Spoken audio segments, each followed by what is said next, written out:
Yay. Thank you, Brandon.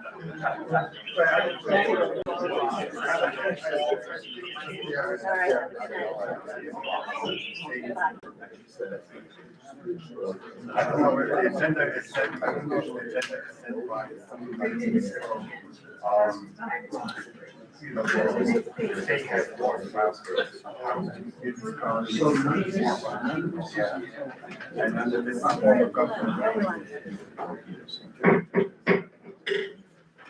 meeting of Lawrence Township Council will now come to order. Welcome, everyone. Thank you for bearing with us while we had a few technical difficulties we need to work through. So I appreciate everyone hanging tight for this really exciting and important meeting where we're going to hear from all of our department heads. So with that, statement of proper notice. Adequate notice of this meeting of the Lawrence Township Council being held on Tuesday, March 3rd, 2026, has been provided through the posting of the annual meeting schedule of said council in accordance with Section 13 of the Open Public Meetings Act. Said notice was forwarded to the Trentonian, the Times, and the Princeton Packet on December 12, 2025. Ms. Carter, may we have the inspiration of the pledge, please? May we carry on our work at this meeting in a just, honorable, and sincere manner, always bearing in mind our duties and continuing to keep Lawrence a wonderful community in which to live. I pledge allegiance to the flag of the United States of America and to the republic for which it stands, one nation, under God, indivisible, with liberty and justice for all.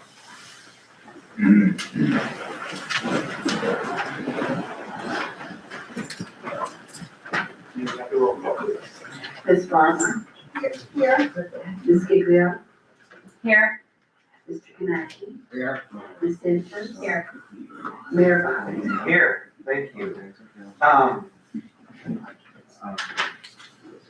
Let's start with special proclamations, recognitions, and presentations. Tonight we are going to have the 2026 department head budget presentations.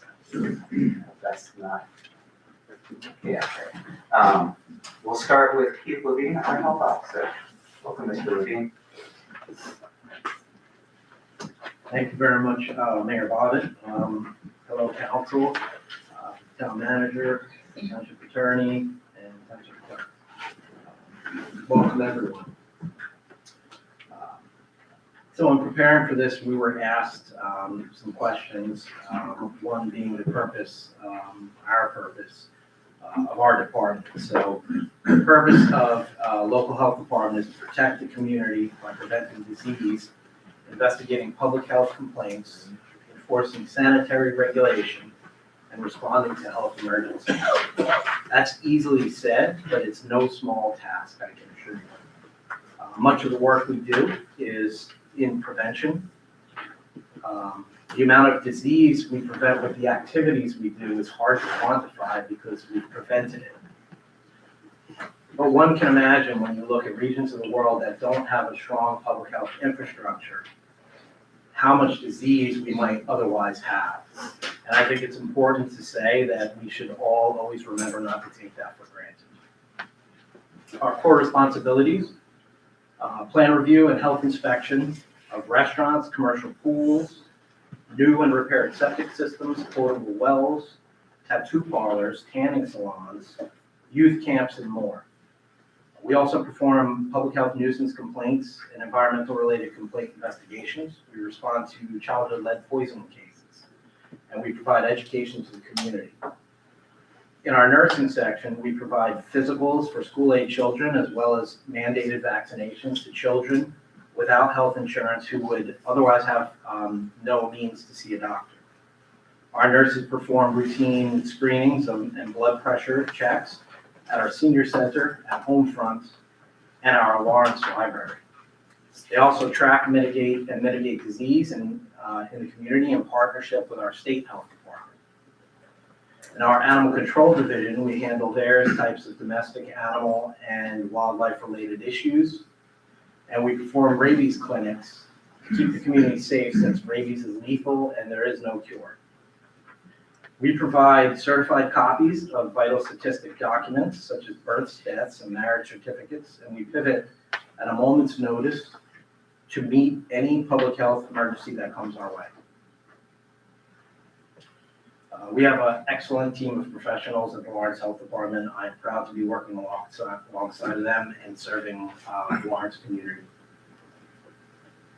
3 achievements that I'd like to highlight for 2025. For our work in flu prevention and vaccination, the New Jersey Department of Health awarded us top honors for their 2025 Honor Roll Award. This is an achievement held by only one other health department in the state, aside from us. We completed a year-long voluntary immunization quality improvement program in our child health clinic with the Department of Health, New Jersey Department of Health, to improve the efficiency and also increase the number of vaccines that we provide. The results of this program are listed on page 3 of my annual report.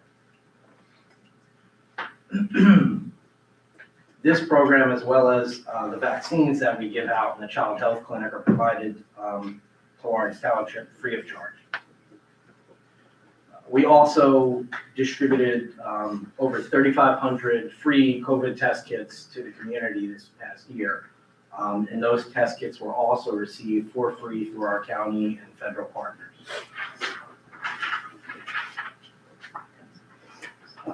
Another question that Mayor Bobbitt typically asks is challenges in the next 5 years, which I always appreciate that question. As a lifelong environmentalist, climate change issues are always number 1 on my list of concerns. Since climate change touches every area of life. Issues like increased flooding in some years and increased droughts in other years.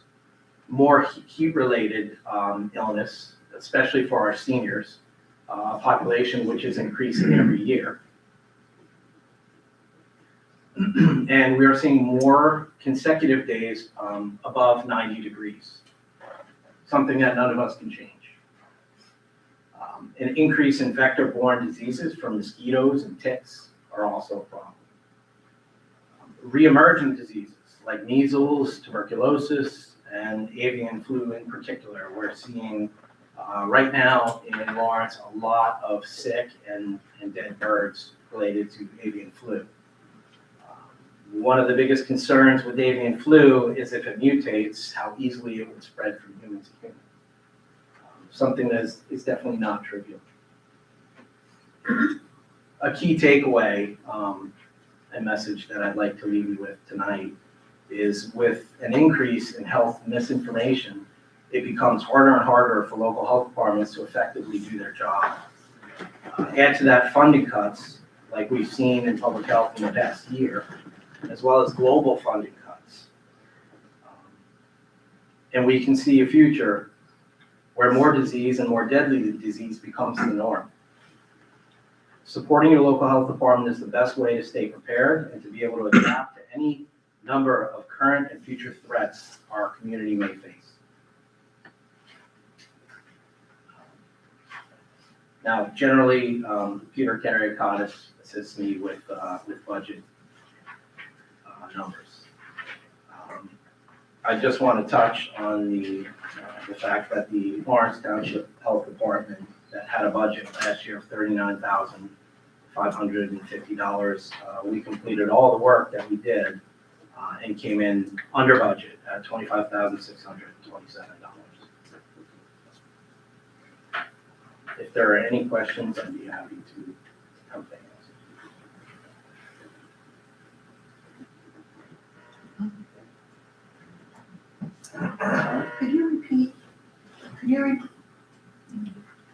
Can you repeat the top honor that you received from the state again? Yes, absolutely. So each year, the state health department, in an effort to encourage, better vaccination rates around influenza, they issue an award to institutions and health departments that do a good job in their promotion, in their vaccination rates. There's various criteria that they use. So the award that we achieved this year for 2025 was top honors for their 2025 Honor Roll Award.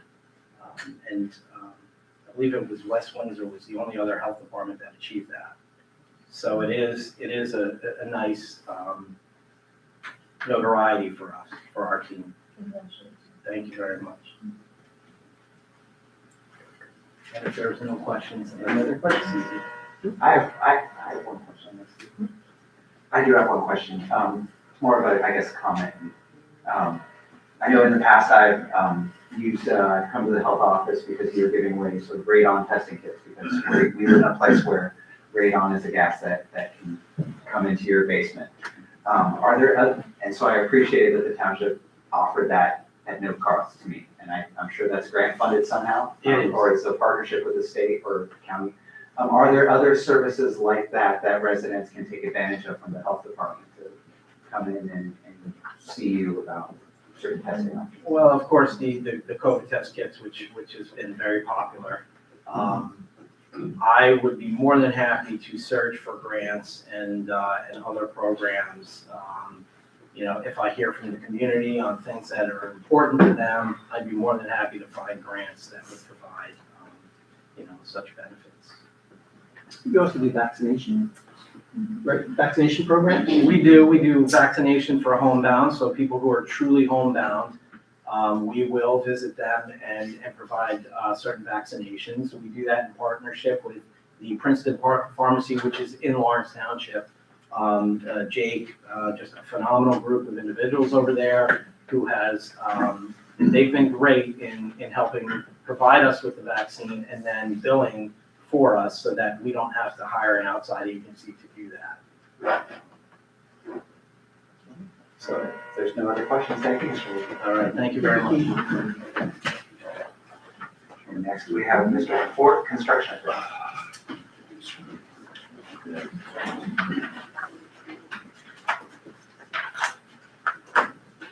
Your Mayor, Bob, members of council, Mr. Derwinski. Mine's not as long as involved as Keith's, but basically this year we pretty much hold our own. We have 4 full-time clerical staff, 1 part-time. We have 4 subcodes, including myself, 1 part-time inspector.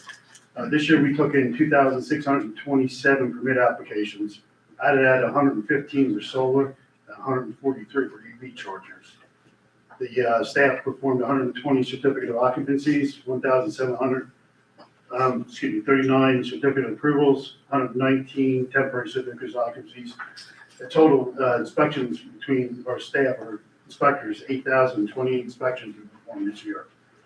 We do have a lot of projects coming up. Currently, we have Texas Avenue, which is multifamily. There's Spruce Street, Lawrenceville Prep School. We have projects both with BMS campuses on 206 and Princeton Pike. And we have several additions. We have a couple of new family homes going in.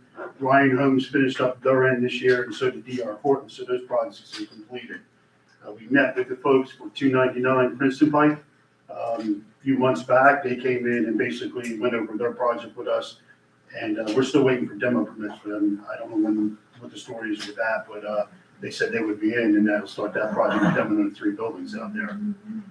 We currently have project on hold on Spruce Street, which is the condominiums up behind the Girl and Boys Club. I believe there's some ground remediation issues. They said once that's cleared up, they'll begin to talk to us. Our pipe plan tables are up and running. We are not taking electronic submissions at this time. We will be in May. We have 1 more round of training to do with our clerical staff, and that'd be the submission part that they have to learn. And I'm hoping to have that done within the next 2 weeks. And we're looking to go live, hopefully by 1st or 2nd week of May. Once we get on board with E-Plan. E-Plan is the contractor that works with Fast Track in a joint venture for all this electronic filing. Currently, the documents downstairs, I spoke to Mr. Nowinski about this. We're looking into doing some scanning. We have over 630 file boxes downstairs that have to be scanned in the future. So with the new E-Plan, my staff is basically all the applications before they go out, they're actually getting scanned into the system now. This is the stuff that's downstairs just prior to all this. So we definitely have to look into that to move it, because we do have to keep the files. We don't have to keep the plans for only 10 years, but the files themselves we have to keep and store. So that's a little bit of a problem. And that's pretty much all I have for this year. Nothing has changed with our department, budget's same. My staff, I lost a full-time inspector. electrical inspector, but I did pick up a part-time inspector. So Bob Mahan is our part-time electrical, and he's been a really great asset, big help to us. You guys have any questions or? Of course, I'll have questions, but I open up the rest of the council. Anything? Well, it's great, you know, as an architect, I'm curious how the E-plans are gonna work in terms of, is that gonna lighten your load some, is that gonna? Yeah, it will, actually. It's great because in fact, it's paperless, so we're not dealing with as much paper. Everything that's scanned now is actually on our iPads, so we go out, we can actually see everything. Plans are a little hard to read, you know, that kind of just, you know. But, you know, we're getting there. I mean, you're more than welcome to come down and see him, meet with Adam. He's there most of the day. I'm out doing inspections, but he's there, he'll show you. And it's pretty neat tool to have. It'll save us a lot of time because we can basically do plan reviews all at the same time, instead of waiting. So we're hoping that cuts down our 20-day, you know, review process. Right now, we're doing pretty good right now. Anyway. We haven't gone over 20 days in a while, so That's great to hear. we're hoping to speed things up. And one last question I have for you, with the digitized plans and submissions and stuff, will that help the clerk's office in terms of, or the two of you and the clerk's office in terms of over requests for people getting plans and? I hope so. I mean, was it 300 and some so far? Yeah. And, I was in the office the other day and I heard someone asking, I'm here for about plans for my house. yeah, we try to we can, like I say, the plans we keep for 10 years and files are kept for ever, so, yeah, hopefully that'll speed the process up. All right, thank Good you. stuff. Thank you. All right, next we have Mr. Oakley, Emergency Management Coordinator.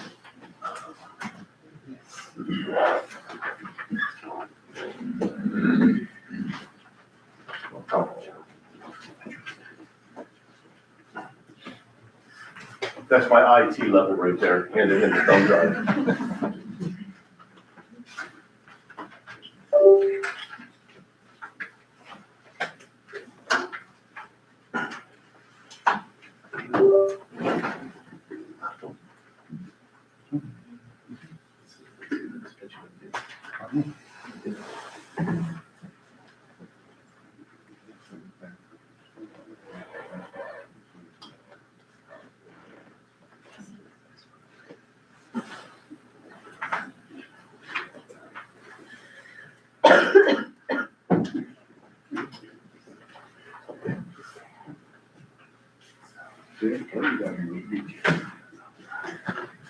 Okay, good evening. Council. Mr. Seifert, Clerk Carter, and Deputy Clerk Nicole, in the corner over there, nice and quiet, right? Thank you for allowing me the opportunity to be able to present the 2026 budget for emergency services, and we'll get started. So the mission statement for our department, it's the acronym for us is service. And we produce safety for the community, we protect the personnel, we protect it, the education through programs for our residents and youth, responsiveness to the suggestion, influences, appeals, or efforts of others, vision from the past to the present and into the future, inspections, investigations, and pre-incident planning and training, commitment to our community, our families, ourselves, and each other, and empathy for all.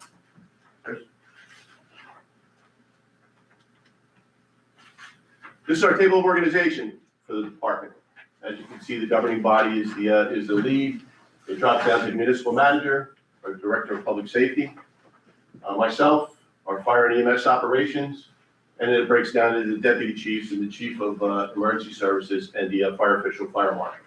We have 3 battalion chiefs as well. They are basically station-oriented chiefs. They take care of the stations for us. And then we break down into the divisions and the inspectors that we have. Chris? I want to start off with the emergency management division. The definition of emergency management is an organized analysis, planning, decision-making, and assignment of available resources to mitigate, prepare for, respond to, and recover from the effects of all hazards. We operate as an all-hazard plan here in town, our emergency operations plan. That means that no matter what comes down the road, whether it's man-made, whether it's weather-related, we can handle it, and the emergency operations plan is tooled just for that reason. This year, we completed our emergency management plan at the FEMA level. There was a template that was produced by FEMA, and the state of New Jersey contracted with an outside agency to help us. And we have now streamlined our emergency management plan from a book that was probably about this big down to a thumb drive like you see right there containing all of our information. And we were able to disseminate that thumb drive to the responsible people that would need it in the township. So it definitely streamlined our operation. Our vision in emergency management is we seek to promote safer, less vulnerable communities with the capacity to cope with hazards and disasters. Emergency management is the managerial function charged with creating the framework within each community to reduce vulnerability to hazards and cope with disasters. And the role of the Emergency Management Office is to establish policies and procedures which will assure the maximum and most effective utilization of all resources in the township, minimize the loss of life and/or injury to the population, and protect and conserve the resources and facilities in Lawrence Township during emergencies resulting from natural disasters or man-induced technological hazards. Okay. In the Office of Emergency Management, this just lays out a policy of what we do. There's a five-fold mission in emergency management. That is to warn of impending danger when required, support local emergencies with timely, effective deployment of resources. Through the public information process, we keep affected residents informed about the situation and how they can protect themselves, coordinate direct restoration and recovery operations when local government resources are exhausted, and assess local needs and coordinate support from the state of New Jersey and federal government as necessary and appropriate. That comes in when we claim a disaster, which Mayor Bobbitt has so kind to declare 2 disasters so far since he's been in office, storm-related disasters. So he's quite familiar with how that process goes. Okay. This is just the 5 mission areas that I just explained to you. Okay, Chris. Our emergency operations plan, as I just spoke of, it's a all hazards plan. And again, that has been disseminated to all of the important people here in the township that would need to call on that plan at a given time. Get into the fire division. We have 3 fire stations, which used to be fire departments. We are now the Lawrence Township Fire Department. The 3 stations are the Lawrenceville Station, located on Gordon Avenue, the Lawrence Road Station, 206 by RC Pizza and Dunkin' Donuts, and then also the Slackwood Station, which is down in the south end. We have a career staff and a volunteer staff, which makes us a combination department. So we're not all one or the other. It's a combination department between the career and the volunteer. Okay, Chris. Some of the major accomplishments of the fire division, we acquired a Lucas system. The Lucas system we've demonstrated here before. It's an automated CPR unit. It straps to the chest of a victim, and instead of manual CPR, it automatically presents a CPR rhythm through a machine, which then allows the first responders, the EMTs and the paramedics, to continue treatment without having to do CPR. It's highly effective, it's very good, and very, very expensive. One of our firefighters, one of our fire lieutenants applied for a grant, and he received the grant through Bristol Myers Squibb, and we were able to purchase two of these machines. One which rides on our first responder engine, and the other one that was given to the EMS division. Says that the fire department, both career and volunteer, have been dispatched to a total of 1,255 assignments, and that was as of November 13th. That changed at the end of the year. It ended up being 1,440 responses that we went. I can tell you this much: when I first joined the fire company many years ago, we were lucky to break 100 calls. And you see yourself now forward with almost over 1,400 calls. Car seat inspections, which we're showing up here. That's a special community outreach thing that we do. We have car seat technicians that install the car seats for families that have newborns, or a lot of grandparents mostly are the ones that come to see us, and we install the car seats for them. So it's a safer way. The technicians actually teach the people how to put the seats in, but it just seems that when those people that we've already taught how to put the car seat in, when they get a new car, they come back for a refresher course. So it's kind of a round robin that we do with them. And we did several hundred, we did fire safety presentations to several hundred students from Township elementary schools and a number of daycare centers. And you see the community events that we participate in. One of the favorite ones for these guys is always the police department's trunk or treat, which we look forward to every year. Okay, Chris. The EMS accomplishments. Our EMS division responded to over 4,291 calls last year. Of those 4,291, they transported 2,569 people to a secondary medical facility for further treatment. We have, I'll get to the numbers of how many employees we have, but you could also see some of the activities that they squeeze into their day. They do blood pressure screenings, they do basic CPR and AED familiarization. They also participate in trunk and treat as well. So they're happy to do that. And one of the things that they do, they assist the Santa Claus time of year. They, the EMTs put up a mailbox for letters to Santa. And when they first started out with this little program that they wanted to do, they didn't know how well it was going to be participated in. So now they receive hundreds of letters that they have to sit there and answer, and they do a really great job. They interface with the community quite well. Okay. So our fire incidents for the year just shows you some of the things that that are in the top of our responses. You'll see that there's a big part of ours are emergency medical services that the career staff participates in during the daytime.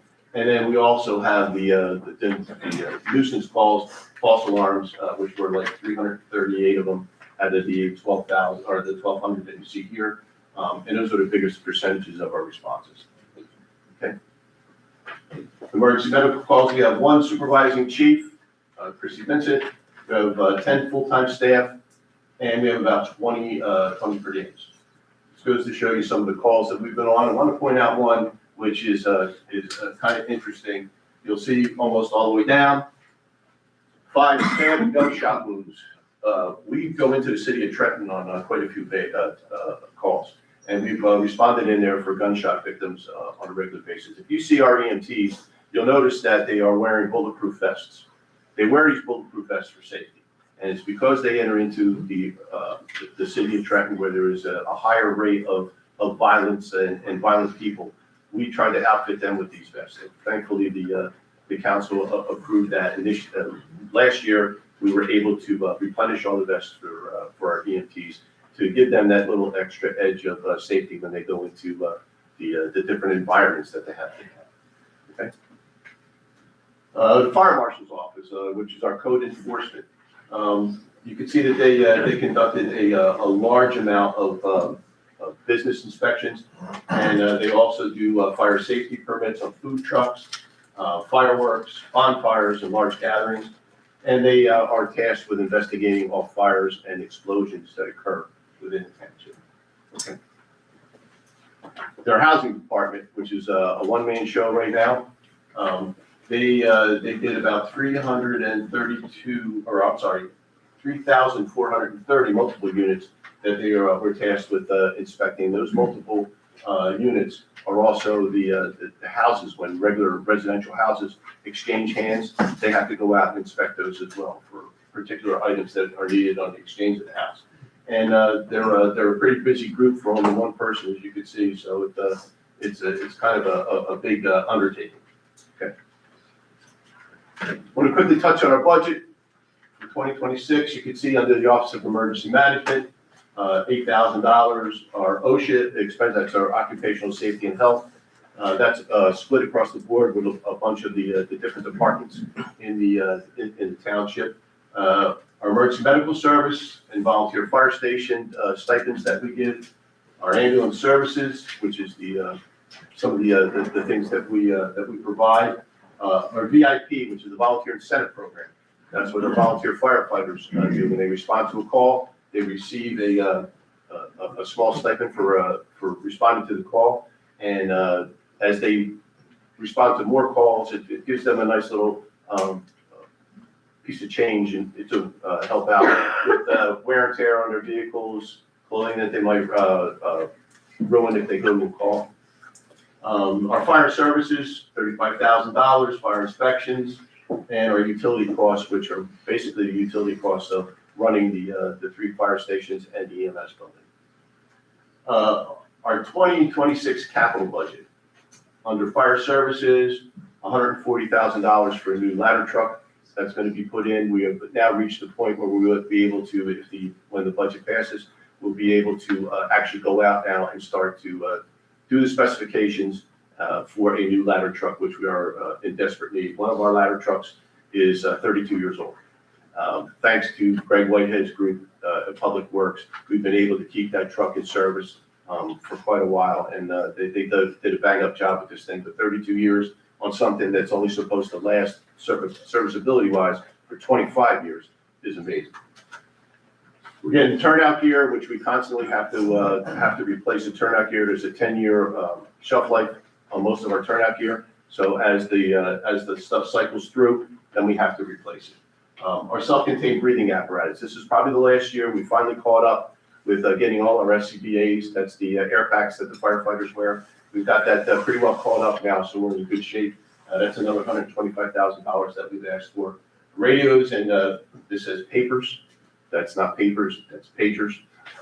Okay, $100,000. We had a grant that was authorized by the county back in 2015, where we took a lot of our radios. It was a sweeping grant across all the fire departments in the county. They got they gave us different types of radios to use.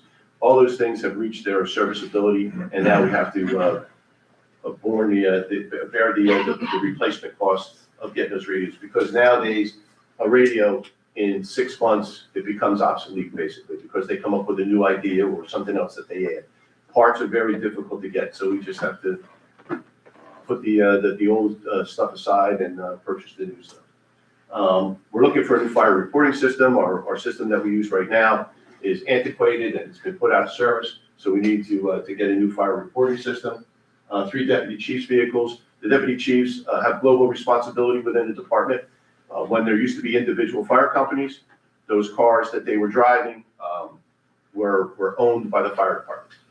That doesn't exist anymore. So we need to replace the vehicles. The vehicles have definitely used up their serviceability, and we really need to replace them. So we've asked for some money to be able to do that.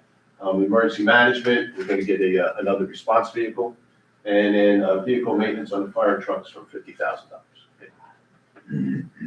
Those are the 2 grants that we obtained. There was an American Rescue Plan for $75,000, and then the Bristol Myers grant for $41,000. Interdepartmental collaborations. The department constantly interfaces with the construction department, public works, health, recreation, and engineering. These incidents involve both planned and emergent events. Anything that's coming down the road, we meet, especially with the weather events that go on. We meet with public works and the police department constantly, and the director of public safety, Chris Longo, in that role that he has right now, and it works out well. We interface very well, and be able to get the job done, which is a credit to everybody that's involved. Okay. Our 5-year strategic outcome targets. The first one is a response performance, 10% of improvement in 90th percentile response times. It has to do with emergency services responding to a scene, and we want to try and get into that 90th percentile, which means that we have to be able to get to the calls a little bit quicker. Capital readiness, 100% compliance with the replacement schedule. That has to do with our radios, our gear, and our fire apparatus, and our ambulances. That's what we're trying to do. We're trying to make sure that we're compliant with those particular things. Technology, the fully integrated CAD, RMS, and pre-planned ecosystems. The Mercer County Central Communications is in the process of upgrading their CAD system. Once that comes on board, it will make it a lot more easier for us, and the interface between our agency and the county will be a lot better, especially when it comes to report writing, because then they can actually send the reports to us electronically, so it gives the EMTs a leg up when they're doing their reports, and in the fire department with our fire reporting system, we'll be able to complete the reports in a timely manner. The workforce, we want to document succession for all chief officer ranks. This has to do with not only me, but it also has to do with the volunteers. There has to be a succession of who's going to be taking over next, because as we know, the volunteer corps that we have, they do a great job along with our career staff, but they come and go nowadays. Our core of people that we have right now, we count on them a lot, but there's only a handful that are out there. And they do one heck of a job when the career staff's not on after hours. Overtime, we want to try and reduce our overtime by about 15%. That has to do with the proper scheduling. There's some things that are unavoidable, like we just had the winter storm event where we had to have extra people on. And then, of course, filling in for people who call out sick or get injured. So we're going to try and keep that under wraps a little bit. And then our community risk. We're going to try a reduction in preventable residential fires, which is going to be the responsibility of not only the fire department to conduct, I don't know what the word is, but anyhow, conduct the things that we do. So they'll be out there doing the different shows for people, and then the fire marshal's office will also get involved in being able to actually educate people in fire prevention. Okay. Goals for 2026. A modern fire and emergency services agency must evolve beyond reactive response, strategic focus on data-driven deployment, capital discipline, workforce resilience, and community risk reduction ensures improved service delivery while maintaining fiscal responsibility and public trust.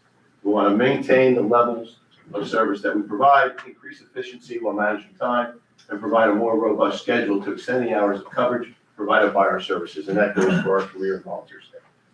Okay. That's all I have. Thank you. I don't know if you have any questions? Questions from council? No? Uh-oh. Councilman Kanaki.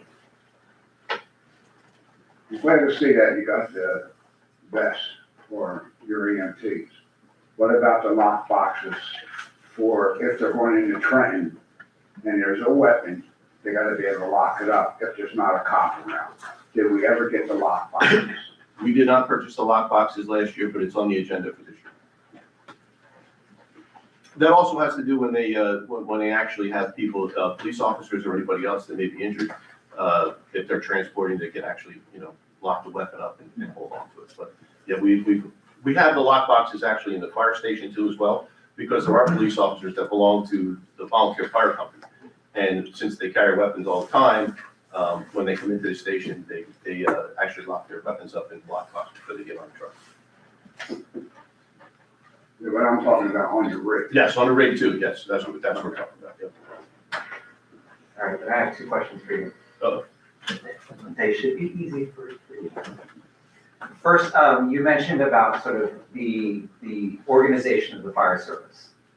Some people have said in the presentation that our consultant gave, they're concerned about consolidation and things like that. It sounds like operationally right now, we are one fire service. Is that correct? That's correct. Okay. So just to enhance that a little bit, Yes, please. we have been consolidated for some time. We have a consolidated service where we've combined all the volunteer stations into one, where they all respond from. And then the career staff also is part of that program as well during the daytime. So all of our assets, all of our volunteers go to one station and man the apparatus out of one station. And then my follow-up is, there's been comments both from council and from the public in the past about mutual aid and what that means. Can you just briefly, for everyone's benefit, explain what mutual aid is for mainly fire service, but also EMTs? So the mutual aid program in the county, we participate in the mutual aid program. That means that when your assets are either overwhelmed or they are tied up doing something else at another incident, that you will receive assistance from a outside agency, from another town. It's automatic when it comes to EMS, and it's also automatic when it comes to fire. I'll give you an instance. We had a fire not too long ago behind the Red Roof Inn on Brunswick Pike.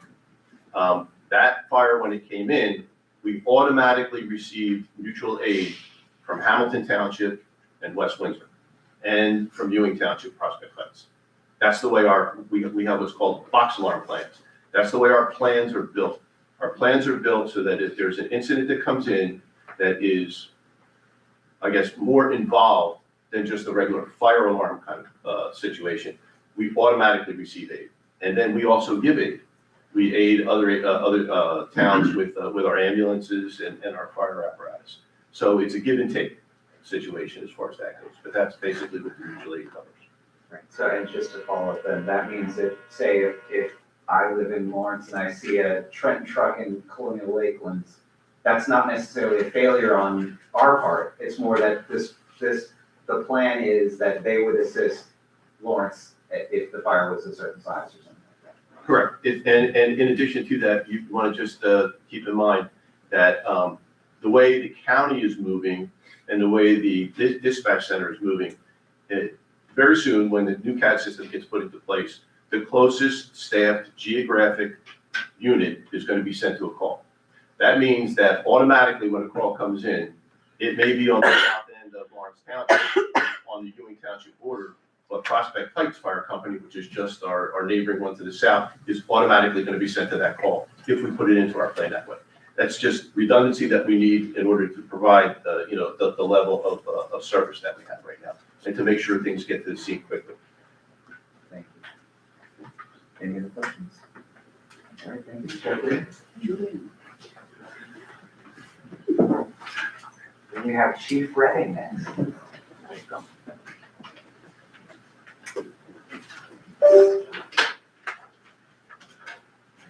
By the way, Mr. Nowinski, did you know that Mr. Hart was also an IT specialist?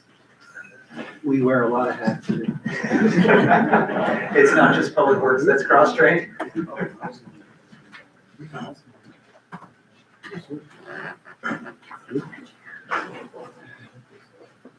Good evening, Mayor, Town Council, Town Administration. Appreciate the opportunity to present the 2026 Police Department budget. If you don't mind, I am gonna move around a little bit. I don't like to sit still, so we'll get right into it.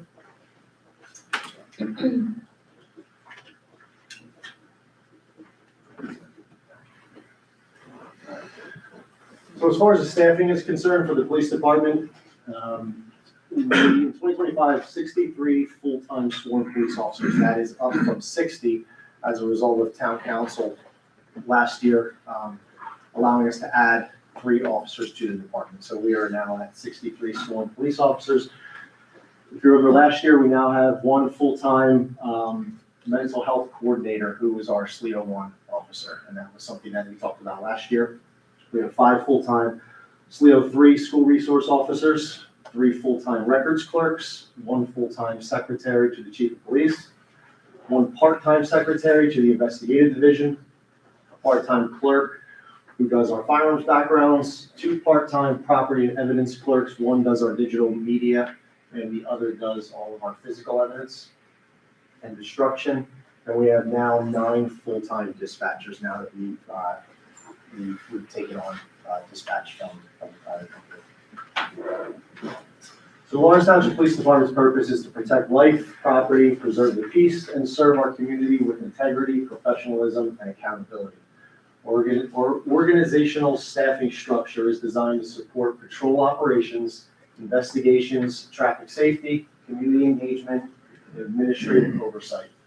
Every division works together towards one common goal, delivering high-quality, responsive police services to the residents of Lawrence Township. And our officers in 2025 responded to a total of 28,019 calls for service. So our 2025 accomplishments, these were, a lot of these are as a result of town council, of what I presented last year, in the beginning of the year for 2025. I do want to thank our command staff, our Captain Joe Leck, Lieutenant Sean Sexton, Lieutenant Dan Gladney, Lieutenant Mike Whitmore, Lieutenant RJ Laird. As a result of the entire command staff, this is why we were able to accomplish these things, working together, because these were major accomplishments and major transitions for the police department last year. We had a successful CAD system transition. In December, the entire command staff worked closely with Enforces.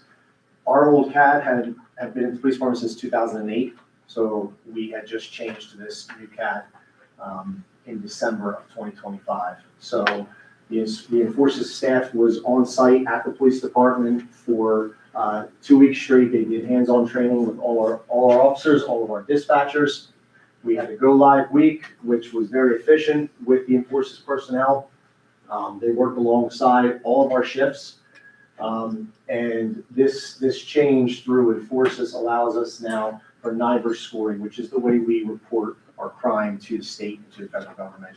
And this is a far more advanced system than our previous way of operating through our old CAD. So it was a major operational upgrade completed with really without any disruption to our service. So thank you to Town Council for that change in our CAD. We successfully completed our accreditation process. This is as a result of Lieutenant Mike Whitmore and Sergeant Dylan McClister, who are both here tonight. They both spent a significant amount of time with the accreditation, demonstrating adherence to the best practices, professional standards, and accountability. And accreditation, it reinforces public confidence and strengthens our internal operations. And Lieutenant Whitmore and I will be attending the final hearing for our accreditation next Thursday. So credit to Lieutenant Whitmore and Dylan McClister for the work that they have put into our accreditation process.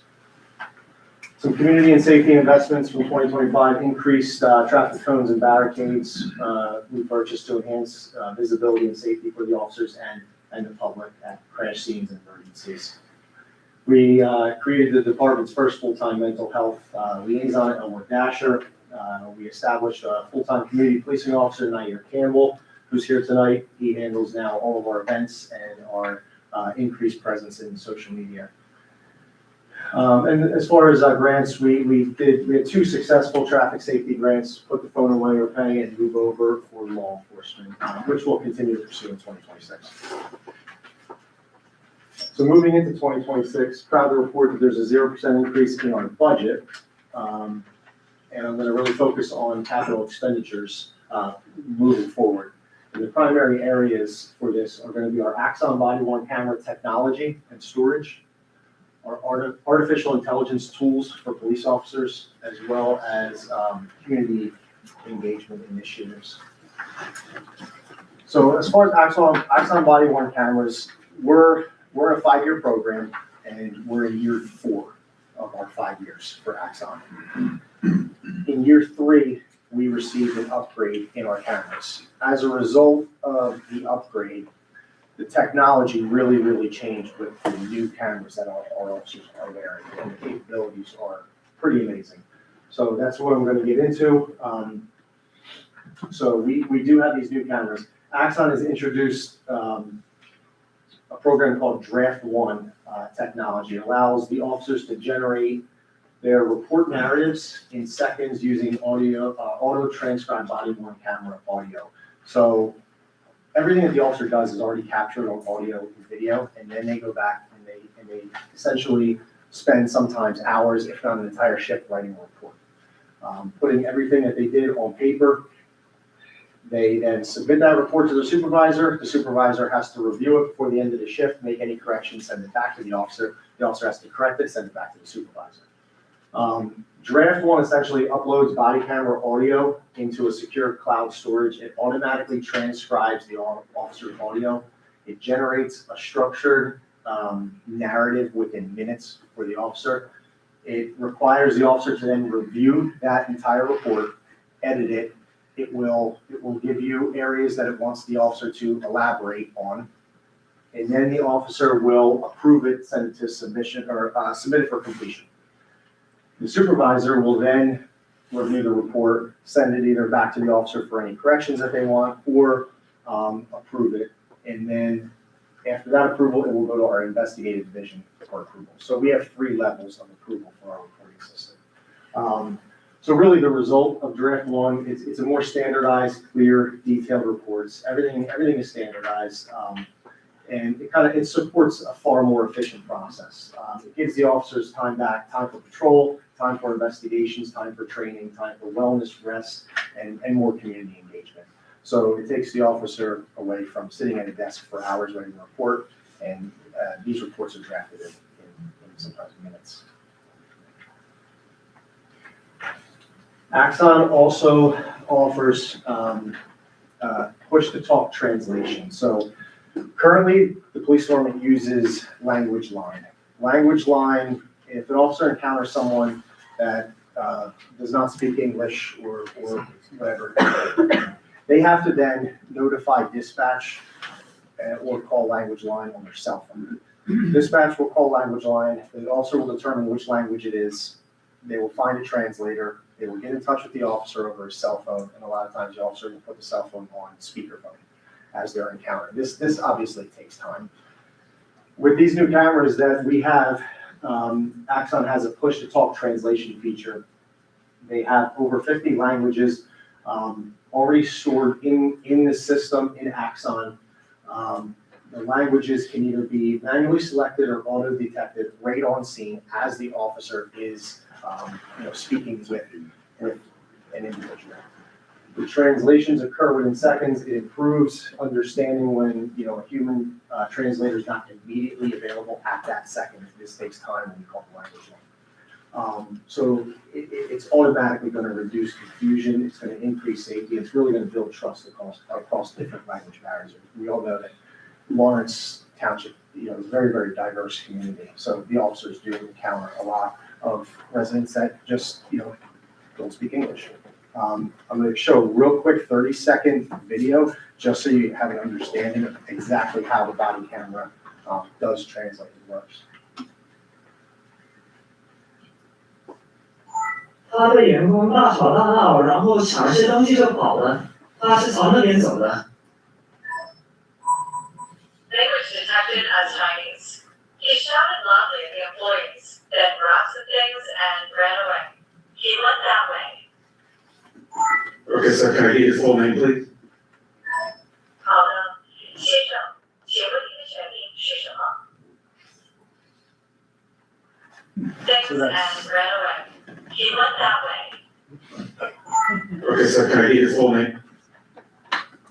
So our officers have these cameras as of last year. Axon is by far the leading body camera company in the country, and we do have the most updated cameras that have pretty amazing capabilities right now. So yeah, the push-to-talk translation is pretty amazing. Next, Blue Voice AI assistant. So right now, there's tens of thousands of pages and documents that are policies, procedures, laws, things of that nature for police officers. We're noticing younger generation utilizing AI through search features in Google and ChatGPT, things like that. As far as the chief of police is concerned, as far as I'm concerned, Blue Voice has been talked about. It's utilized in a lot of other states.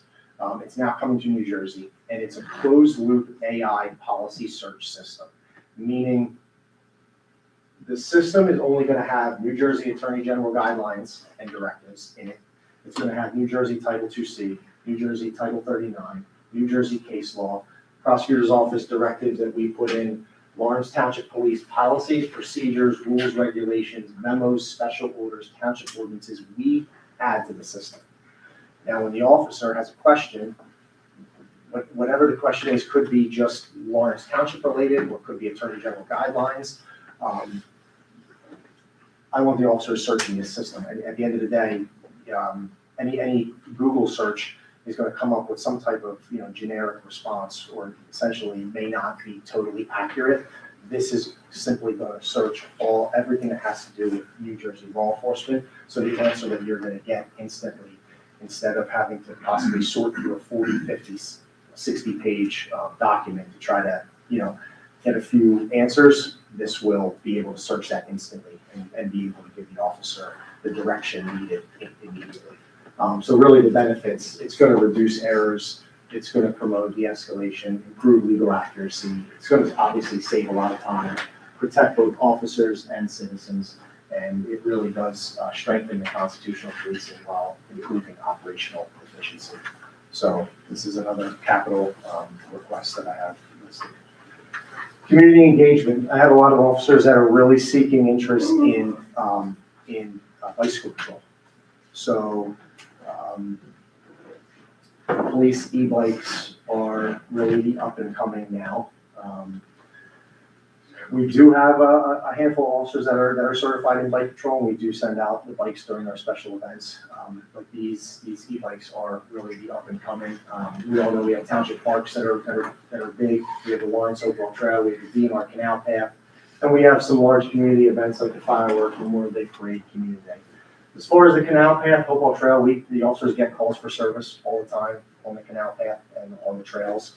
There's areas where they cannot bring the police car. There's been times where they've had to walk a half mile, a mile, just to get to, someone in need. So it has happened.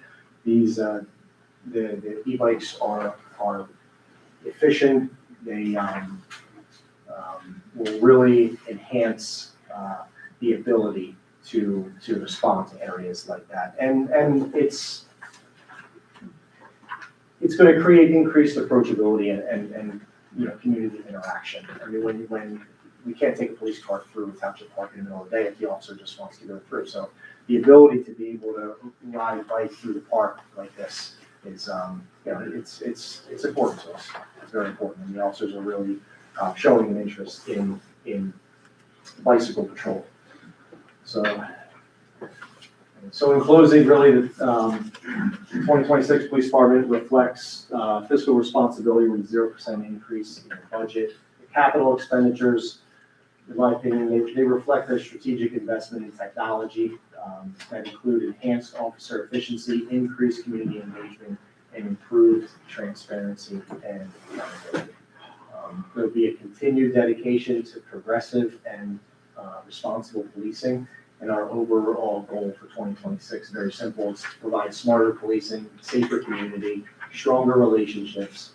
We're going to continue to move forward thoughtfully, responsibly, collaboratively, and thank you for your time, your support, and partnership in public safety. And any questions that you have, welcome.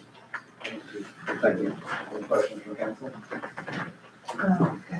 You mentioned AI tools in your report. Are there other AI tools that you're currently utilizing or plan to utilize? We are not utilizing any AI tools right now. No. The only AI tools are the AI policy search and the AI and the AI police report. On that, Where does this Blue Voice AI assistant, where does this live? Is it on their phone and they're just looking? Yeah, or the laptop computer in the police car.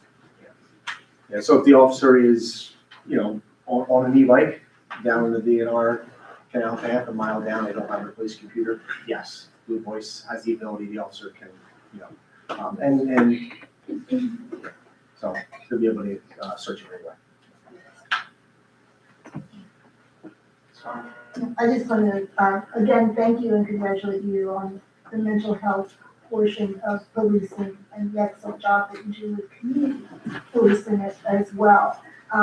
E-bikes are exciting, right? It's also wellness, not just, for officers going out to rescue, but I think it's a tremendous. I appreciate that, thank you.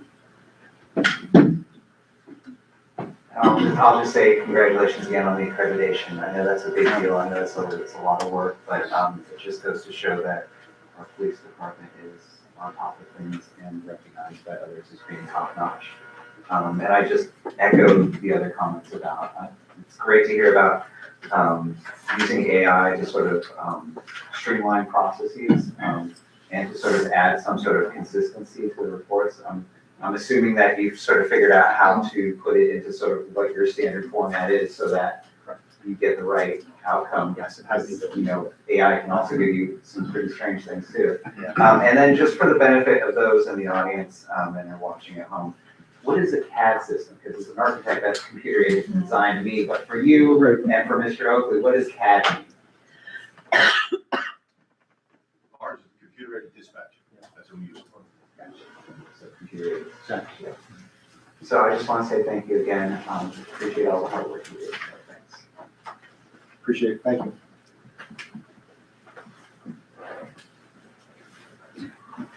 All right, and next we have Mr. Whitehead, Director of Public Works. Welcome. Thank you.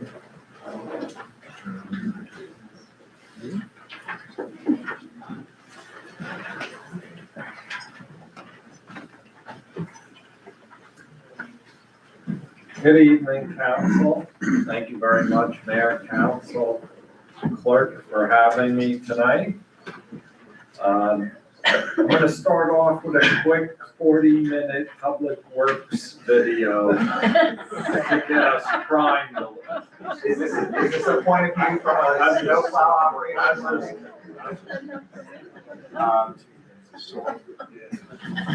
I'm going to start off the presentation a little bit. We're in here. This was one of our projects, in-house projects we did last year. As a team, came in under budget and a lot faster than we thought, but it was a good in-house project. Joe Solinsky really spearheaded it and got this job done. The whole room was torn out and redone. And I think they did it in 6-7 weeks. It really shows the talent and flexibility our employees and our department has.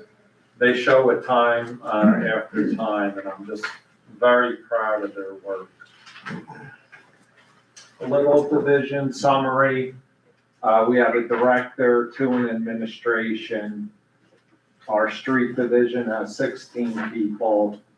We have 1 inspector, which is basically does our brush inspection and leaves and is out on the road doing that.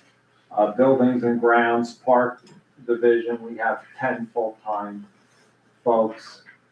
Vehicle maintenance, we have 4 mechanics who do an amazing job. If you think about the number of police cars, fire trucks, ambulances, snowplow trucks, park maintenance vehicles and mowers, those guys are the core of our department and make things happen.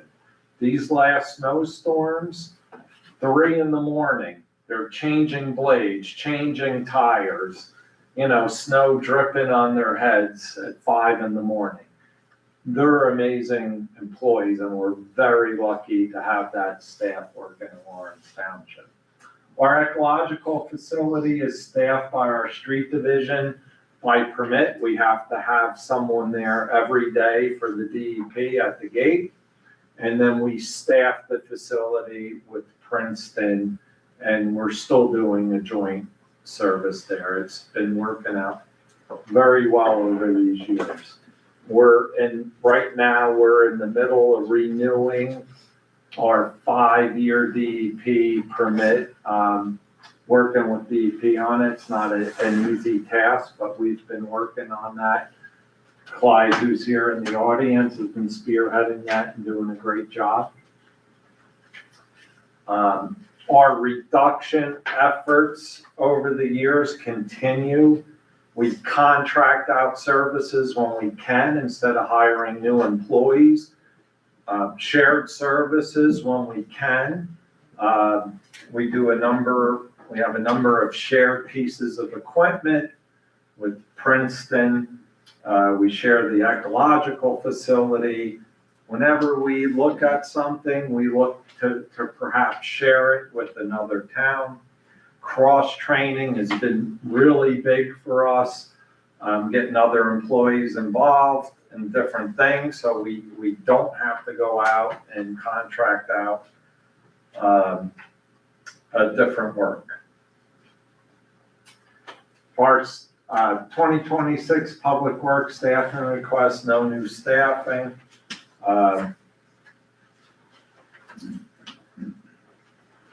We continue to cross-train and work more efficient to get our tasks done. And that's how we've been doing it for a number of years. This winter, obviously, has been very demanding on us, the staff. 2025, we had 4 snow events, 19 inches, 17 salting events, almost 3,000 tons of salt. That's 2025. 2026, we had 8 salting events, 5 snow plowing events, and over 35 inches of snow. The guys did an amazing job. I couldn't be more proud of the team. This is my 28th winter here in Lawrence, and I can't remember a team of employees that did a better job. We have a lot of routes. We have a lot of different equipment. We're working around the clock. This last storm, the average guy worked 25, 26 hours with minimal breaks.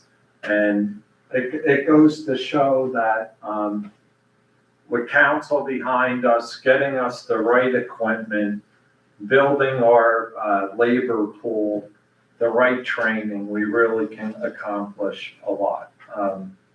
It's just a great job by these individuals.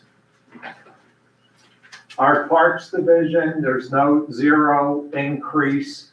Our operating budget's $125,000. That's for everything. That's for lining the fields. That's for fertilization. That's for irrigation. That's for paint. That's lawn mowers. That's everything.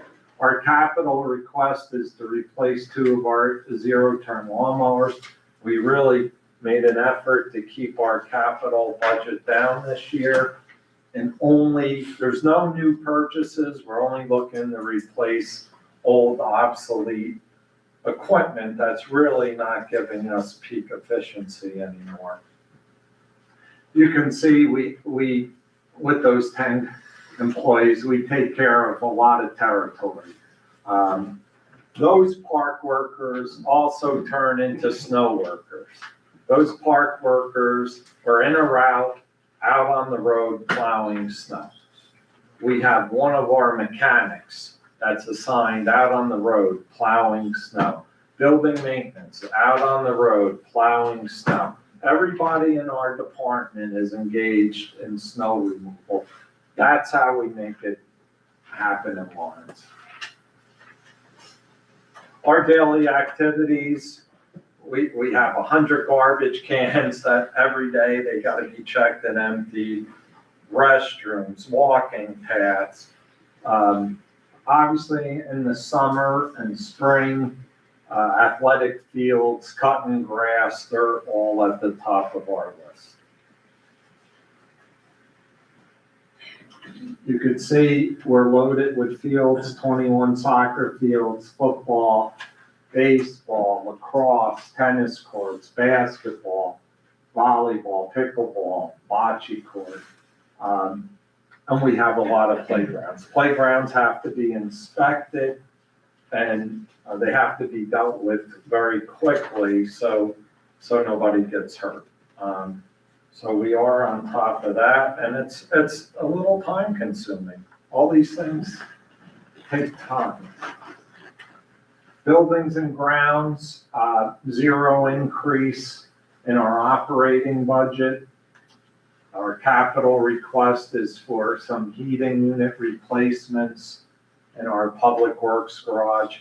Now, when we don't increase the operating budget the last couple of years, all of our costs are still increasing, right? Parts, heating, electric, plumbing, everything is increasing 10, 15, 20%. We have to find better ways, cheaper prices, better contractors, more efficient ways to get the work done. And we've been doing that the last few years. It's just getting harder and harder to keep that pace up.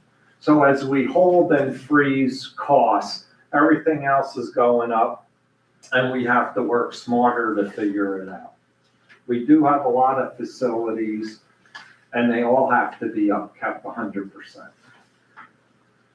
As you can see, a lot of square feet, and all these fall under our responsibility.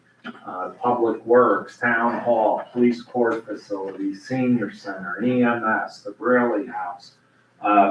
We take care of all these facilities, not only during the workday, these facilities are 24/7. So if police don't have heat in the middle of the night, the tenant at the Braley House loses power, we're getting all those calls and we're responding to those calls. Buildings and ground responsibilities, I'm not gonna read all of these, but the guys do a great job. They do a plethora of everything. We run the gamut in facilities. They have the skill set, everything from carpentry to electric to plumbing. Street division, 0 increase. We do have a few capital requests. These are all replacement. You can, a 2026 refuse truck, that will have a plow on it that we use for our popular leaf and brush pickup program. That'll also be outfitted for winter use, replacement of a pickup truck, and additional funds for our automated pickup garbage carts. Now, we did have a meeting with MCIA today. The county is continuing to progress with possibly going to automated pickup for recycling. So that'll be a cart instead of the buckets as well. The county is looking to maybe bid that out with the carts included in the contract and the replacement and repair carts in the contract. Obviously, that's a price we pay as part of being in the MCIA. So I'll be given, when we get all those costs, I'll be giving those to Mr. Nowinski to start reviewing those to see how much more the program will be. But we expect the program will become more efficient with less employees on the trucks, which hopefully will drive down the cost to absorb the cost of the cars. So a little breakdown of our street division. I'd like to show this because it's easy to see our brush collection, our leaf collection, and our ecological center, how much of the pie that takes up. I mean, obviously, brush and leaf collection dominate our hours that we have available to us. Tree work, now that we have an in-house tree crew, that's incredible, the amount of work they're getting done, but that also takes labor hours away from the total pool of work we do within the township. The street division is responsible for really a gamut of work, from street signs to concrete work to asphalt repairs to paving to storm drains to all our DEP mandated items we have to do on a yearly basis. And obviously snow removal. Tree removal, I can't give these guys enough credit. This year, we removed 212 street trees, trimmed 374 trees. In the parks, 89 dead trees and trimmed 841 trees.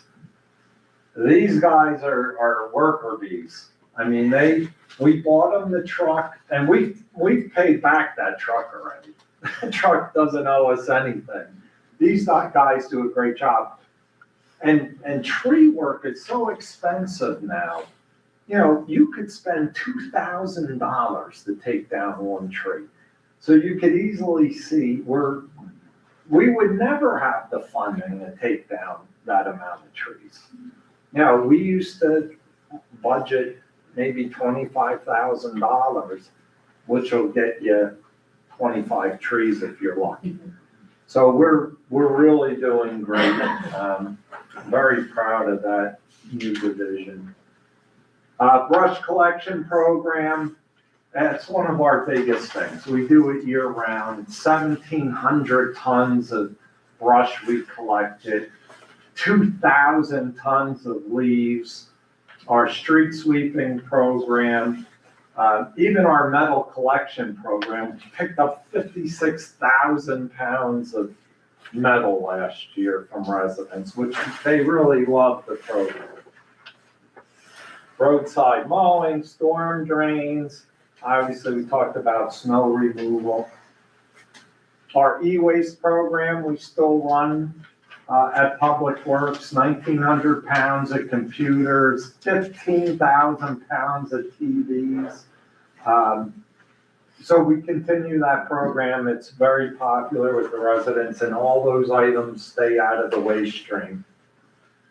Our mulch delivery program, we'd like to run again for 2026. It was very well received last year. We made 274 deliveries, getting rid of over 800 cubic yards of wood chips from our facility. And that's really the name of the game at our ecological facility. DP wants it out of there. As quick as we get it in, they want it out of there. So we're constantly inspected. Our books are inspected. So I can't have brush and chips in there for more than 6 months. We have to get it off the site. Vehicle maintenance, zero increase. We do have a mobile lift system. We're trying to get away from our underground system because of the water issue down at Public Works. So we continue to work on that. Like I said before, the mechanics are great. They save us tons of money in the long run. If we had to send these items out, forget it. They do just a great job. They do everything from transmissions to pulling engines out to regular maintenance, and they do a terrific job. Our ecological center, we still run with Princeton. It's just, some numbers here of what we do down there with leaves and compost. Like I said, we're trying to renew our 5-year permit with the state now. We had over 2,000 Lawrence residents come through our facility last year. This is our current list for paving for 2026. Avalon, Federal City, Baker's Basin, Titus, Phillips, Craven, Gordon, James, George T. Foxcroft, Bannister. After this winter, I'm working with engineer. There might be a cold soil. There might be a few a couple other areas that didn't do very well with these winter storms. We're going to add on or maneuver. I make it in 10 minutes? I forgot to start my time. That's all I have. Thank you. Any questions? Any questions from council? It's not a question, I just want to commend all the public works on the snow removal. All we heard in the moment you leave Lawrence, you notice. You see the town line very clearly. Thank you. Appreciate it. Thank you so much, Rob. Thank you Oh, very much. Sorry. I do have a couple questions. The lawnmowers, are they gonna be electric or are you looking at that or is that something? We have one, right now, one electric, zero turn in our fleet. Okay, Uh, all right, that's fair. And then for the heating unit replacement at Public Works, are you looking at sort of, does PSE&G have any programs that? Yeah, we are looking to see what they have to offer right now. These units are very special to our building. They heat the big area, so what they basically are is a burner. They suck in the cold air from outside, and there's flames, and it blows the warm air right into the big garage. So these. Efficiency. No, there's no efficiency. It's so the equipment really can start middle of the night if it snows. But we are looking at what alternatives are there out there to heat, 15,000 square feet bag, other than what we have now. So we are looking at that. And I'll just say for the public's benefit, I had a chance to visit Public Works building last year, and their garage is the cleanest garage I've ever seen in my life. And it just goes to show the sort of care and dedication that the employees have up and down. It's not just sort of keeping the streets clean, it's keeping their workplace clean. And again, kudos to you. I will say something that, we've done for a long time, and Clyde's sitting there, and Clyde was manager of Motors for a long time. We strain every ounce out of every piece of equipment to get it to the finish line. So something that might last the turnpike 6 years, we're getting 13 years out of. And we do that with everything we own to really, when it's ready for auction, it's ready for auction. We do that to make room for other things we need. If we're constantly replacing things we have, you're never gonna get ahead of the game. You're never gonna get more efficient. You're never gonna get quicker. You're never gonna need less people.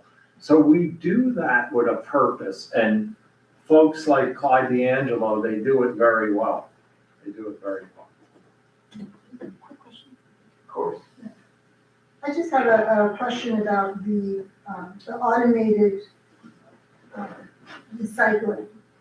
What does that mean again? It's a different. So if we go to this, it'll be like our garbage. You'll get a cart with a lid with two wheels, and it'll probably be a 65-gallon cart. You'll put all your mixed recycling in it, cardboard, aluminum, everything. And you'll, instead of dragging your buckets out, you'll wheel this out for automated pickup. Now, the cost break is what we're all interested in. Like, how much more is it gonna cost, or is it gonna save us? So that's kind of where it is right now. And then how fast will we go through carts? Our automated garbage, we use a lot of carts. They get hit by cars, they get hit by trucks, they get broken by the vendor. We just had the vendor buy us $600 worth of carts. We take pictures of them. We have them come down and look at them, show them that they broke them. So we're on top of that, but it's like another thing, right? It's like another thing we're managing. You think it's easier, but you really got to stay on top of these things because one cart's $50, and we're ordering, hundreds of carts at a time, tractor trailer load. So, thank you. Mayor, may I have a comment? Mr. Nowinski. I've been quiet.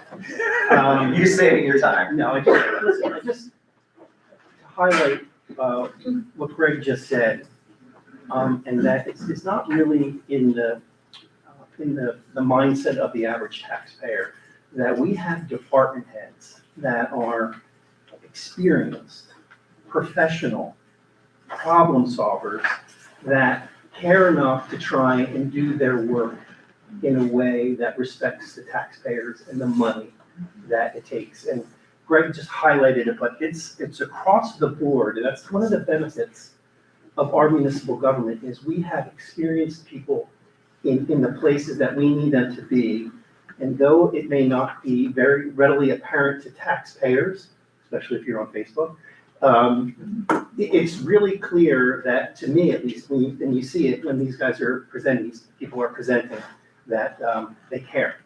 And they have the tools necessary to really do their jobs. And you guys help with that, for sure. Thank you.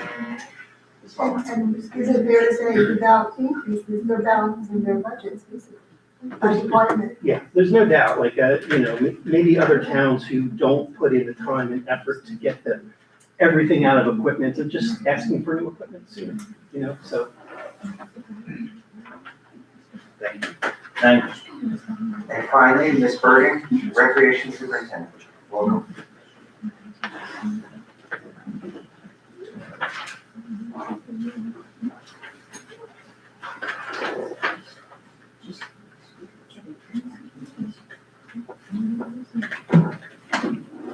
Hello, everybody.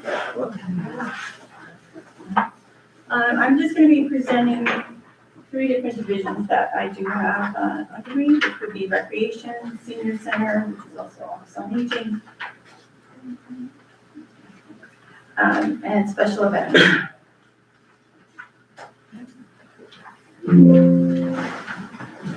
The recreation department, we do have 3 staff members, which includes myself, Jeff Radisson, and Lee Sudan. What we work on, we deliver different programs. We also, which includes camps, youth sports, aquatics, we have community events, and we do a lot of field scheduling, permits, rentals. We work with a lot of different local organizations for their field permits. We also have the nature center, and we do the communication, which we do our website page, Facebook, and then we also, Emily does a nice job on, she does the latest in Lawrence newsletter. With our programs, we reach about 2,000. We have about a little over 2,000 people that signed up for our recreation programs throughout the year. These are just our recreation programs that we do have. We do anywhere from camps to swimming to adult programs, sports leagues. But we do have a lot of programs that we do offer throughout the year to the community. Our senior center is also, we have 3 full-time staff members who are filling this out. Natasha and Kevin is our new senior van driver and clerk.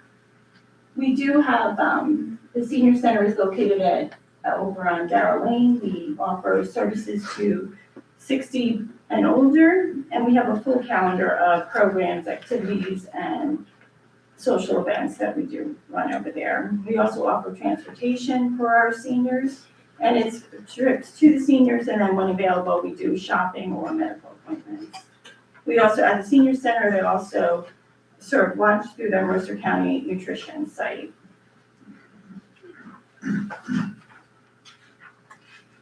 These are some of the programs that are offered at the senior center. We did have about 17,000 people come through the senior center last year, and either with our programmings or our special events that we do have. We offer art classes, lectures, and nature walks. And you can see there's a lot of different programs that we offer there.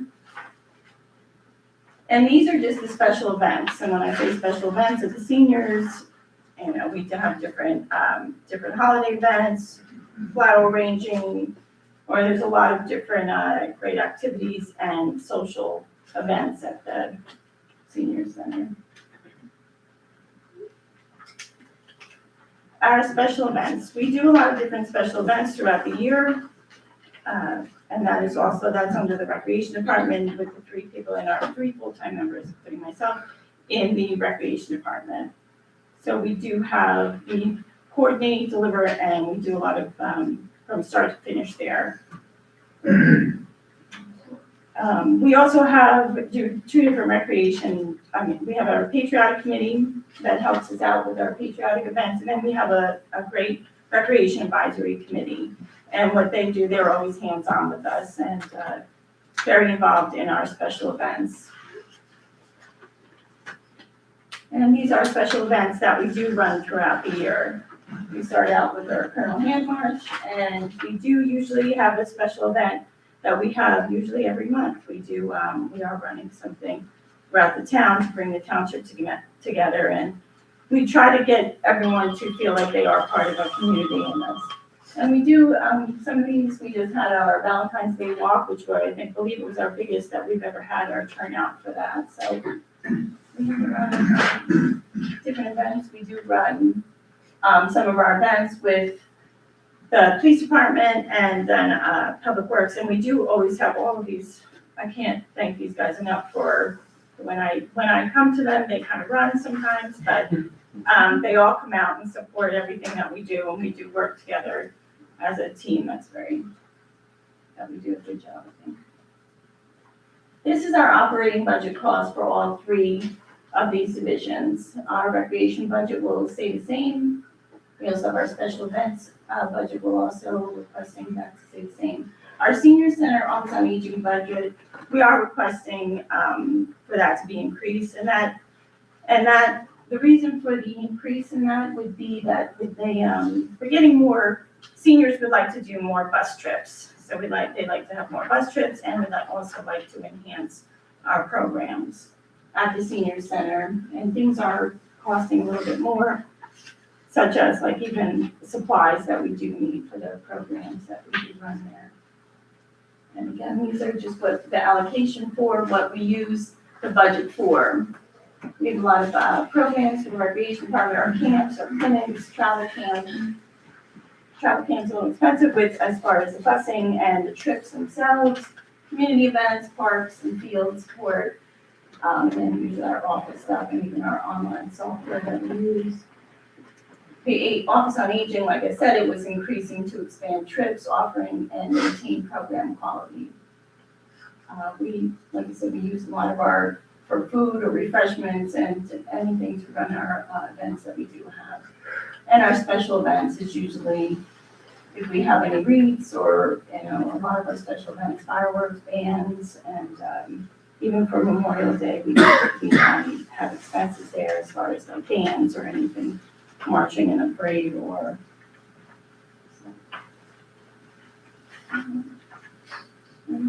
I went quickly. I can't go over everything we do, but we do, it's a lot that we do have. But that was just a little bit, I think I gave you a different report that has everything in a little bit more details of what we do. But like we do, all of our funds that we use, we really try to get the community to come out and meet each other's neighbors or meet the neighbors or we try to do a lot of activity for the township. So, so that's it. I could go on for a lot of detail, but if anybody has any questions or anything? I'm Nancy. I was on rec advisory committee the last 8 years, so I've seen Nancy's work up close. She's very modest, and I can go on for hours about what the rec department does. I am consistently amazed at what you can do with your staff members and your advisory committee, of course. And I just want to say thank you so much and keep up the good work. I do have to say, I mean, for the three of us, we do, some of our hours, like everyone thinks we're here 8:30 to 4:30, but we're not. We do have, our pool that we do manage from 5. We have a high school pool that we manage for open swim team, swim lessons. That's open till 9:30. And then we do run, all of the organizations that use the fields or anything like that. They're open, they're usually in practice, and we do get calls, lights off, lights on, so. And Saturdays, of course, we just finished up our basketball program, Saturdays, so we do, thank you. Again, I want to echo the amazing job that you do with your staff and the level of community engagement that you bring to Lawrence. It's wonderful. We're just hearing, so those staff members work at the pool and then We have lifeguards, yeah, we have part-time lifeguards, and we're right there, but they just work. sure they do, with all the ball managers and sure.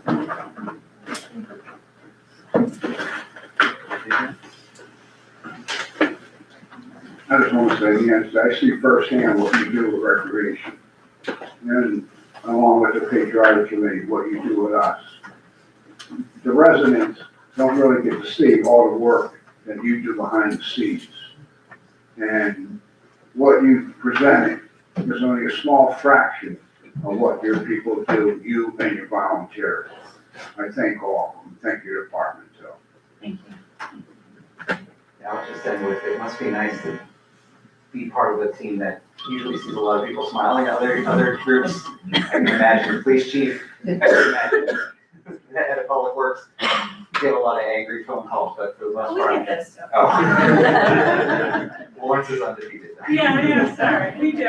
We get a lot of requests for different things and people don't understand, like I said, we get a lot of requests for, a putting green request or, lighted, a skate park is one of our, and, we do get a lot of those requests, and if we can't, manage them or something like that, we do get it. But we do have a lot of people that, it's when we have our events, is when we hear about comments, which is very good. I wanted to follow up with something more serious about, I appreciate that from the pandemic on, just the incredible growth of the recreation committee in terms of the events that you do, the community building events. I remember how great it was to have these events that were outside where we could kind of do things on our own, and to sort of see that continue. I know the police do a wonderful National Night Out event, and just to see that, Community Day and others, just bring people together. And the idea of people coming out on a cold Friday night for Valentine's Day at Colonial Lake Park is incredible. So Thank you. thank you. And I'll just end with, thanks all of the department heads for your presentations.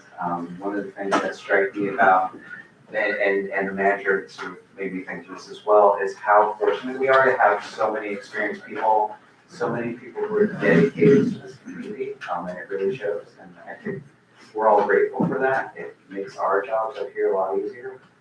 So keep up the good work, and also proactively think about how do you sort of teach the Lawrence way of doing things to the next group of leaders for our town, because I know you're not all going to be here forever.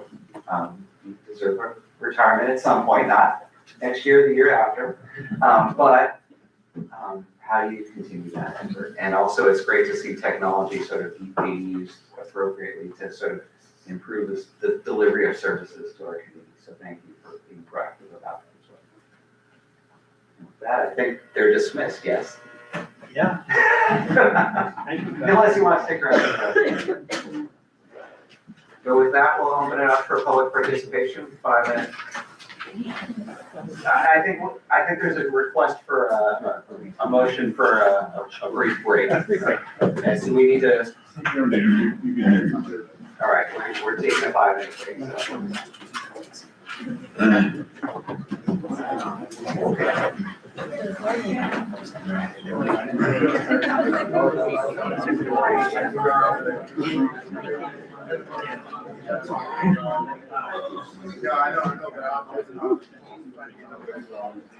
All right. I know. It's getting harder to get up.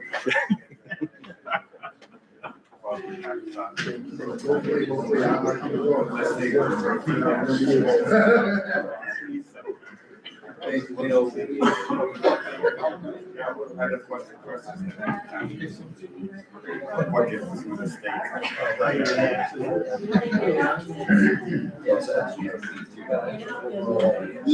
Yeah. So that gives us the most challenging one. The others are holding on. And you know what is so the brownfield. So yeah, the other one. You get some graduating the California. I was supposed to leave. She got her 6. What an onion, yes. Yeah.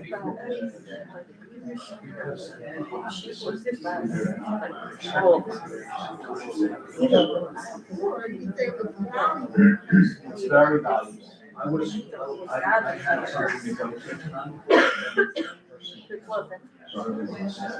guys. Hey, How you doing?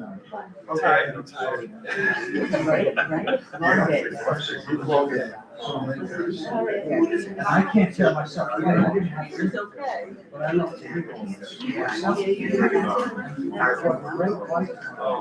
I have a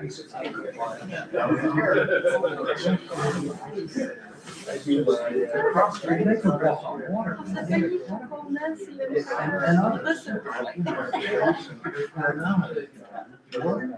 And they're very professional. These things, which I spoke to, I don't look. Oh, I know. Well, that's a valuable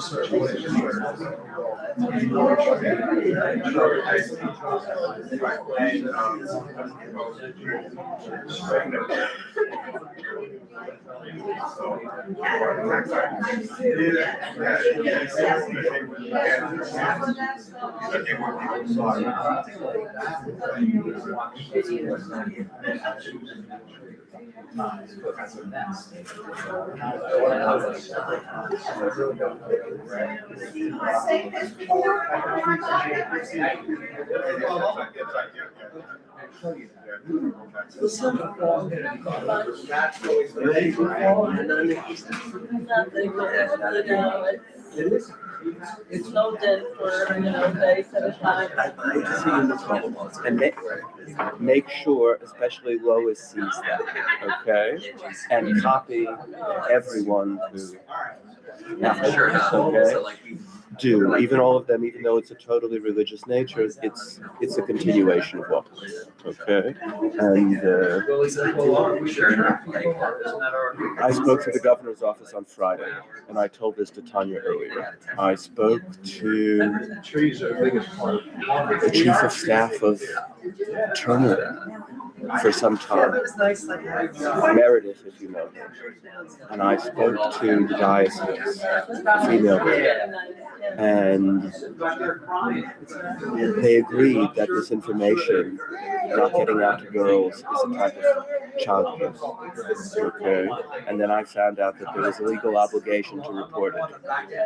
I also spoke to a police officer, and she agreed with me tentatively, as we could speculate about the law, that it does not meet, if this is not given, information is given, then it could be said there's an insufficient level of care. That's not the exact words, but you know what I'm saying, because there has not been any way to get girls to this level before. It has been considered impossible to get them to choose their cycles in terms of who they are as women. So I was forced to call New Jersey to protect myself, okay? So I mentioned to you, it's 19 out of 20 women about, including you four, who have agreed that there's a problem if this information is not given. Okay? It's serious business. Okay, so I had to say, because Shirley Turner knows about this, I have to report all the children in New Jersey. Oh, he will. Oh, really? Yes, yeah, go ahead. Okay, and I spoke to the diocese, a director at the diocese yesterday, a female, a lot of time over the phone. It has to be from Mary. There's no other way. Yeah, there will be sometimes, so, yeah, so that's, like, I don't know, I don't know what's going on with you, I can just get it done, and I've got it. But he has to do all the editing. I tell myself that I'm not, I'll be like, what are you doing? That's sad. You must get that. Like, because every time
Yes.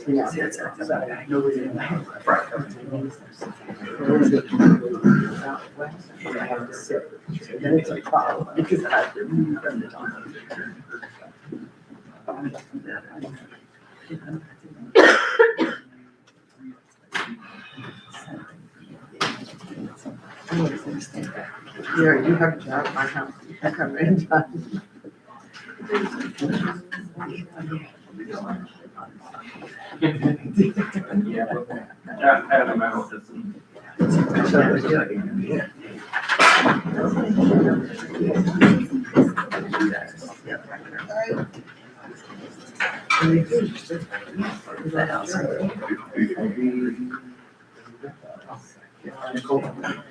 Yeah. It's good. All right, we'll start up again. We are now to public participation, 5-minute limitation per speaker.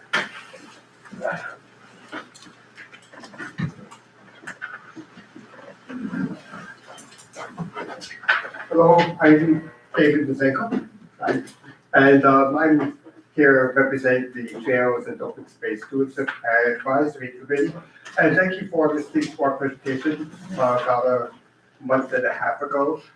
Since then, we've had an additional meeting and have consulted with our council liaison, Councilwoman Farmer. And what we've decided to do is kind of adjust down what we were talking about to 3 priorities. And that is the Amazon to Yukon Canal Trail, the sound chemical remediation, and a bridge at Colonial Lake Park over the Stapleton Creek. So I'm going to be as brief as I can in talking about that. And what we're looking for is, we're providing our advice to council, which is our obligation as an advisory committee. And what we would like is for there to be discussion amongst you and with the Township administration and Manager Lewitsky about which of these objectives you think are achievable, that the township is willing to pursue. And, they can present various complexities, so I can understand if there's feedback to us on it.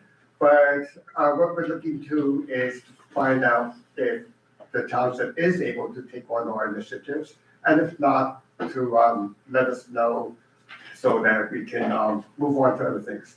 And we'll probably be back with other ideas. So the first one would be the Amazon warehouse to the DNR Canal connector, which we've already talked about with you. And that one we see as an extension of the circuit trails. Now, I know you're going to be voting on a grant application to the DVRPC for a bridge over the Saberton for the county's Horse County connector trail. So that's a very good thing. And so you wouldn't want to So our idea would be to have the DVRPC also fund our trail, but you don't want to compete with that application. So it would be for a future funding cycle. The other thing about it is that it's only partly on Lawrence Township property through an easement on the Amazon lot. The rest of it is on state parkland, so that could be both a blessing and a curse, because the blessing would be that if it is built, it's mostly on state property, so the state has the responsibility for maintaining it, so it's not, I've heard the presentation, so it wouldn't be an additional strain on the Public Works Department.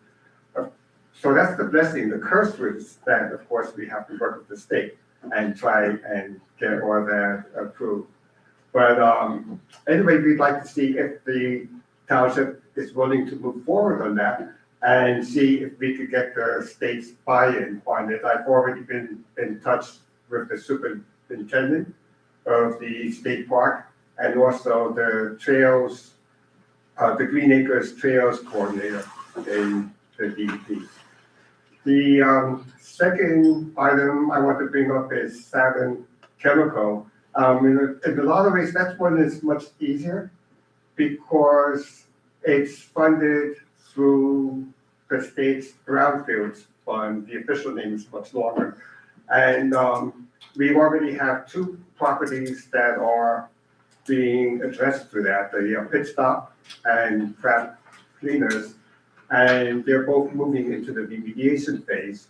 And I know that Jim Parvis is working with the consultant on putting in the next grant application. And it's looking like that's going to be like several $100,000 for the next funding cycle. You want me to speed up? Okay. For the 30 seconds. What? 30 seconds. I used 4.5 minutes? Yes. Oh my gosh. I'm trying to be equitable. Okay, so anyway, we have $3 million per year available, so we would like to see the state move forward. And that one won't be much of a burden on the township because the consultant would really handle all the paperwork. And then very quickly, the other one would be a bridge over the Shabakunk at the end where the Route 1 bridge is. And that would be a nice thing to have within the park. There's grant money available from the county, and I'm sure we could help you come up with other grant money. And then all of these things, the committee would be very willing to actively participate in helping the township. So thank you for coming this evening. I appreciate all the enthusiasm about it. I'd ask the council liaison, Ms. Farmer, have you been in conversations with Mr. Nowinski or others about these three items yet, or is this the first Mr. Nowinski's hearing it, or? Yeah, okay, so. And I share it with council too. Yeah, no, I just want to make sure Mr. Nowinski is on with as well, so, thank you for that, we'll definitely keep an eye on it. As you're well aware, I mean, you seem very aware of the sort of competing interests and Yes. priorities right now. Yes. I appreciate that you put these before us. Okay, thanks. Oh, I'm sorry. I'm sorry. Oh, here. Here. I know this is.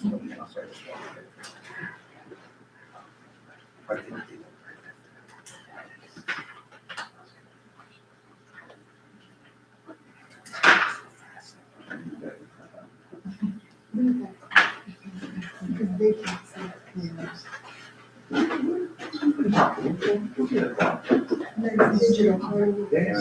Press start, or? Yes. Okay, how you doing? Good evening, everyone. My name is Charlie, my last name is Pachichi. I'm a resident in Colonial Lakes. I'm here tonight to have a video for all you to see, which is a minute long. There's a health crisis at the Lawrenceville Shopping Center right now. I have found 20 dead deer over. I don't even know how many dead deer are on this property. There are dead deer thrown on the ground with gloves, plastic thrown there. People are dumping these deer there. I don't know who. Right? I also today pulled over 20 contractor bags from construction sites that construction workers threw in the woods or someone And I'm the person to pull it out and put it on the parking lot, and it's sitting there right now in that parking lot, and someone has to pick it up. This is a serious crisis. There's also a log that has fallen over the creek that he wants to build a bridge over. It is clogged up with debris and trash. Someone needs to backhoe and get out the debris first, and then they have to move this log to get the trash flowing back. This is it is disgusting. I've never seen anything like this in my life. There's so much trash in this creek, and the smell that is coming off of it. This water has to be tested. The groundwater, me and my friend here have picked up, in 1 week since I discovered this on Saturday, me and him have picked up over 1,000 pounds of debris from the field right there behind the trucks that park there. There is a dead deer right behind this truck that is rotting right now that I found today that has flesh on it. It is disgusting. There's an oil spill in the parking lot, but I swear it is like this big, right? It goes like this long, and it's going towards the trees and the woods. There is even more. The most surprising thing that I saw out there. Okay, this is impersonal to me. Every single morning I wake up and I walk on the Delaware Canal at 5 o'clock in the morning alone. I have a family of beaver that I visit every single morning. And I tell you, this is important. That land back there is not just some random parking lot in a random field. This is a wetland. It's filled with cattail, and all the plants and vegetation in there only grows in a wetland. This is important.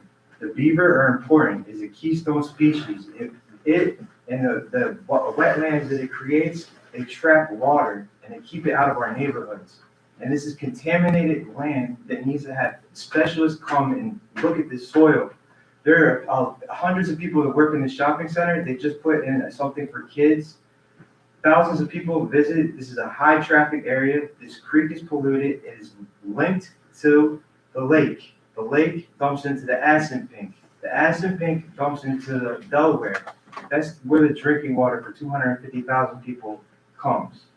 This is not a little problem. This is something that needs immediate attention. There's so much plastic in Colonial Lake. And I'll tell you, we just had the 100-year anniversary for that lake, and I live there and I love that lake. And there, in 100 years, there are generations of fathers and sons that have gone there and fished. The best memories in their life were there. This is an important place, and you cannot, the creek is connected to the lake. You can't treat it like it doesn't exist. The township has to take responsibility. There is a solution called a trash track. I have a picture I can show you. I studied this. We already use it in the canal. I'm sorry I'm getting upset. I'm trying to calm down.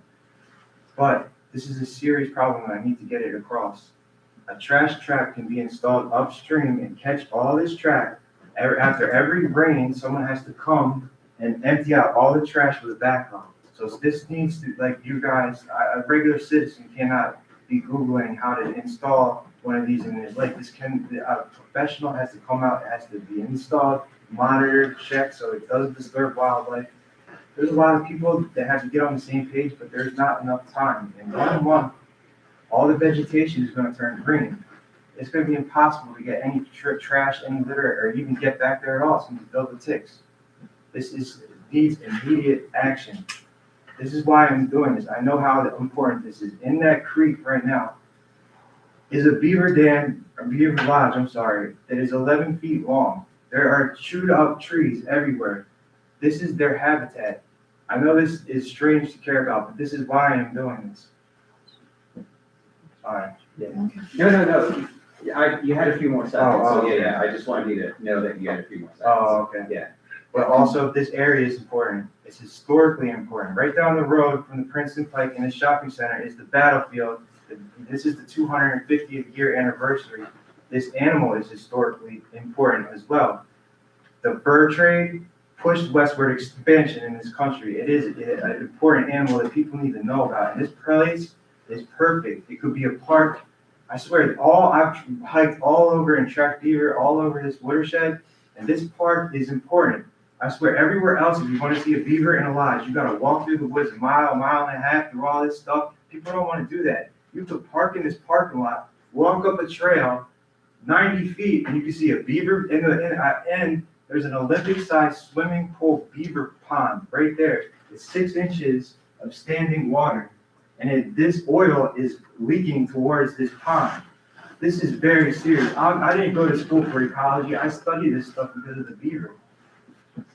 I know this is crazy, but I need your help. I need someone to please reach out to those people and tell them to not park there. They need to turn their exhaust pipes the other way around. Their exhaust pipes are going right to the lodge. So I will say Like, someone that, has to ask nicely, please. Like the mayor, someone in charge, like that is important. so I've spoken with the township manager already. No, the manager, the person with the trucks, that park there. I'm getting to that. Okay. So, give me a second to explain myself, all right, please. So I've spoken with the township manager. I think we've already, I think you mentioned to me in email conversation that you've also spoken with the health department. Is I that- did, they came out, I saw the lady twice, but I mean, like, I told them about the oil spill a week ago. I mean, this can't sit there. Understood, but. I'm throwing kitty litter on this, I'm a regular citizen. It's I also. know it takes time, but this is a diesel oil spill, I'm sorry. Sometimes it's also private property, it's not owned by the township, right? So we have to, I I understand, but. I understand. I'm sorry, but this is the windmill state, this is, you can't use a plastic bag and mandating individuals to do better, which I agree with. But letting a property owner of the kind of property like trash their property. I'm not saying we're allowing a property. I know you're not owner to spill allowed, oil I know you're not and allowed, pollute the I lake, know, right? this is got, So let's take it this has down. got, I'm just sorry, I'm sorry, I'll sit down, Let's- I'll sit down, but I'm just And- really and- upset, and everyone what- else should be too. What I was trying. Everyone else should be upset what's going on in that creek. No one wants to, I swear, I invite you all to look at it in person with me.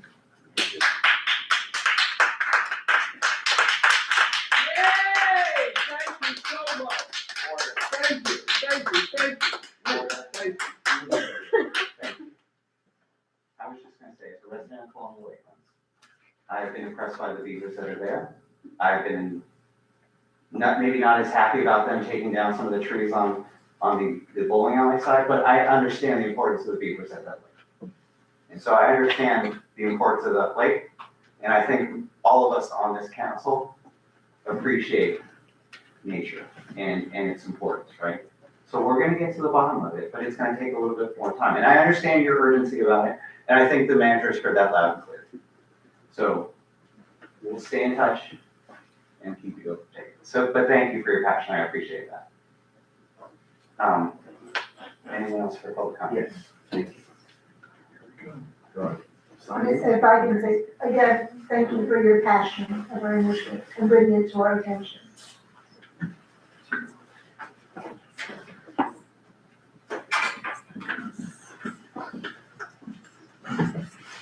Welcome, your name? Thank you, Mark Ruber. Thank you for this honor, and thank you for all that you do for the township. It's very appreciated. And hello, everyone. I'm new to the community. Today is my 3rd month anniversary. I want to say something about the art that when you come in here. I have 2 things to say. First, I want to speak about the art. That when you come in here, there is an image that says, take a risk, which is of a man jumping over a chasm that 99.9% chance he would die if any human being took this risk. And it's a dangerous subliminal influence. I just spoke to Officer Lee about it. He gave me permission to use his name. And I said, Officer, is it possible that this could do any good for somebody? And he said, no. And I said, do you see how it can have no effect? It could be neutral. He said, yes. And I said, do you see how it could have a bad effect? And he says, yes. And today, Mr. Oakley, the coordinator, spoke of public safety, preventing hazards. This is a hazard right here. I know someone from Denver who became a paraplegic because when he was young, someone told him, convinced him to take a jump. You know, as these things, daredevil things sometimes happen. And this has an effect, time and time again, okay? I mentioned in the police station, now at least for 6 days, in official places, the most stunning propaganda, Chinese propaganda in some manner, that has been in the police stations. And in the same way that this is not noticed, those things are not noticed. And I've spoken to the mayor a couple of months ago about it, and I complained. And I don't want to say what the mayor said earlier, okay?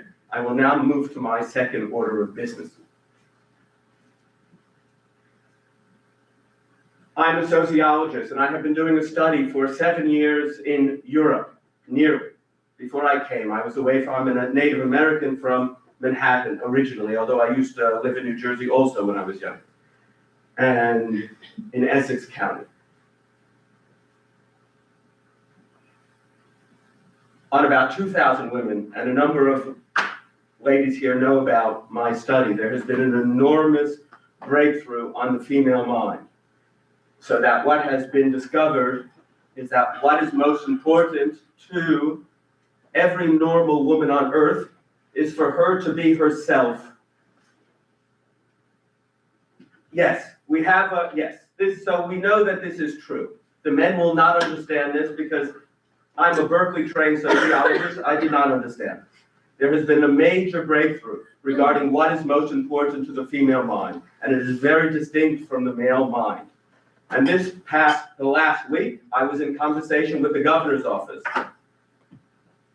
a female there. I was also in conversation with the chief of staff of Senator Turner's office about this issue, because it has an enormous effect on employment. Because when a woman cannot be herself, and this is something, again, a man cannot readily understand, she is under an enormous amount of stress. And in fact, it is likely the reason why the former councilwoman Olympia resigned was because for long enough, she could not be herself on her job. You understand what I say is true. Or please at least deny it okay? If there's something wrong, please deny it, because God is the truth. So if I am saying something wrong, ladies, please immediately let me know, because otherwise the men would be deceived and it would be ungodly. I'm nearly done, okay? The conversation had to do with female bus drivers going through menopause, ladies. And these female bus drivers cannot be themselves on the jobs enough of the time, because if they were, they would explode. So that means they're in a catch-22, and it's a very dangerous situation. Do you understand this? Does everyone understand the safety issue? Because danger. Okay. You understand this, ladies. This is very serious business, okay? And this was the conversation with the governor's office and also with the Senate pro tempore, okay? Thank you, okay? Thank you very much. And I happen to be here, I happen to have the knowledge on this information, okay? Thank you.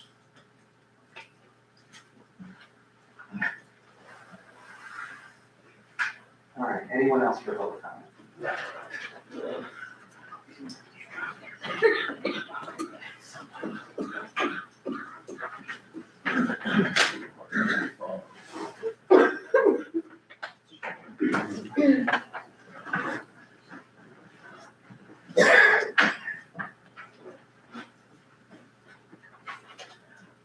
Welcome. Good evening, Mayor and Council. At the last meeting, I brought to your attention a public court deposition by the township manager for the recent $3 million whistleblower lawsuit that the township settled. I asked council to read the deposition because it was very concerning that it revealed that the township manager, under oath, intentionally gave false and misleading information to a council member. In the deposition, the manager stated, I called each council member in advance and I said, I'm going to be sending an email out regarding negotiations. It's going to not be true. It's going to have things that are designed to get a result. I asked each member of council to contact me to have a conversation concerning what appears to be unprofessional and unethical tactics. But none of you bothered to get back to me to at least say that his actions were concerning. Each one of you have reached out to me in the past seeking my endorsement and my vote to goals to get you elected. But when I have a legitimate concern about corruption in the township government, this council remains silent. False and misleading information was provided to an elected official to get a designed result. How is that not official misconduct? This council took an oath of office to uphold the rule of law. I ask you publicly, Mayor, to make a statement regarding what appears to be official misconduct. Mr. Lee, before, we had a conversation with our township attorney, and he, first of all, 3 of the 5 members sitting before you today have no firsthand knowledge of that time period. There were no questions given in the deposition, just numbers, numbered sections of that, of a partial copy of a deposition. And so, under advice of counsel, and I'll let Mr. Simon fill this in, we decided to not respond to the So, Mr. Simon. Thank you, Mayor. Yeah, this was referred to me, and we have done some research, and I appreciate, Mr. Plea's questions and issues. We're issuing a memorandum, which will be made public to the mayor, council, and Mr. Lee through the clerk's office with regard to our legal position as to if any members would want to meet with Mr. Politi, the ground rules for same pursuant to New Jersey statutes. And that'll be available probably before the end of the week. And it'll be available through the clerk's office. And it'll be delivered directly to all members of council. Thank you, Mr. Senator. But, again, I'll just say, you know what, no, I'm not, thank you for your comments. Okay, that's all. It's very concerning. And we can all be concerned about behaviors of people. I'll leave it there.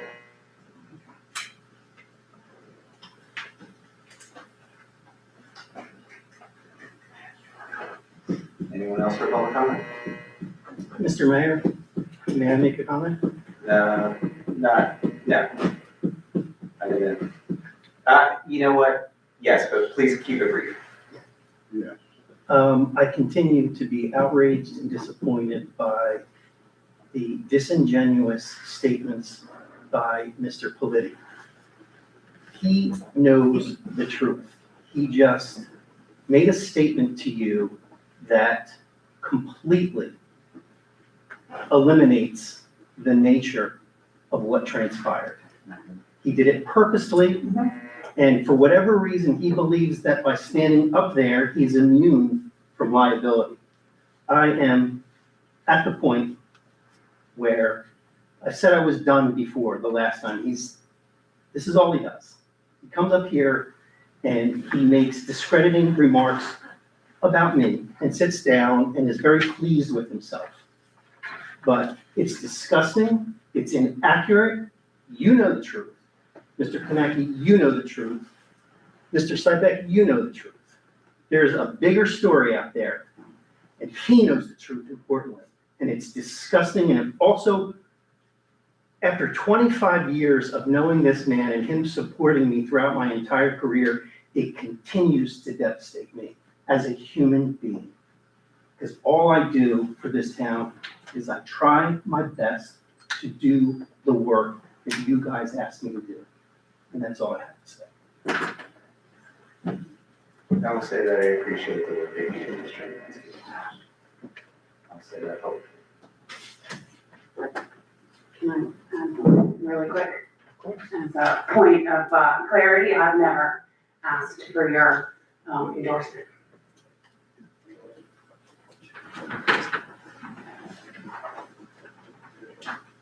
Anyone else for public comment? Seeing that, I'm going to close public comment. We now move on to review and revision of the agenda. So any changes, do we still have a need for closed session? I believe we do, but solely with regard to certain personnel matters that, no? No personnel No, matters. I'm sorry. It's labor negotiations, but also in addition, potential acquisition. Yes, That's gonna be the change to the closed session. that's all we'll need tonight, Mayor. So should we modify, Yeah. 18H7 to reflect that it's labor negotiations? We'll remove, Oprah actions and litigation. Yeah. And add, can you repeat? Potential acquisition of land. And the Oprah action litigation may be at another meeting. Thank you. Anyone would like to move that motion? Motion to modify 18H7?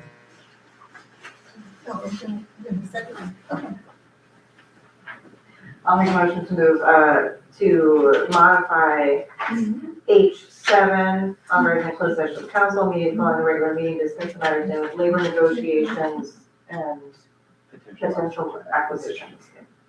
I second. Ms. Hart? Ms. Farmer, Yes. Ms. Chiglia, Yes. Mr. Kaneki, Yes. Ms. Santos. Yes. Mayor Bobbitt. Yes. See no minutes of previous meetings, we move on to 9A, awarding and or rejecting of bids. I'd like to move 9A, number 109, authorizing awarding of bid 26-01, 2025 road improvement program phase 2 to Connecticut Inc. Second. Mr. Noy? Mayor, this is just a part of our continuous road improvement program, second phase, 2025. Thank you. Any questions from council? Seeing none. Any questions from the public? Seeing none. Ms. Hart?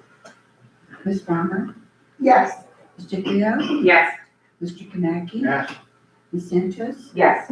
Mayor Bobbitt. Yes. Now we're on to introduction of ordinances, 10A.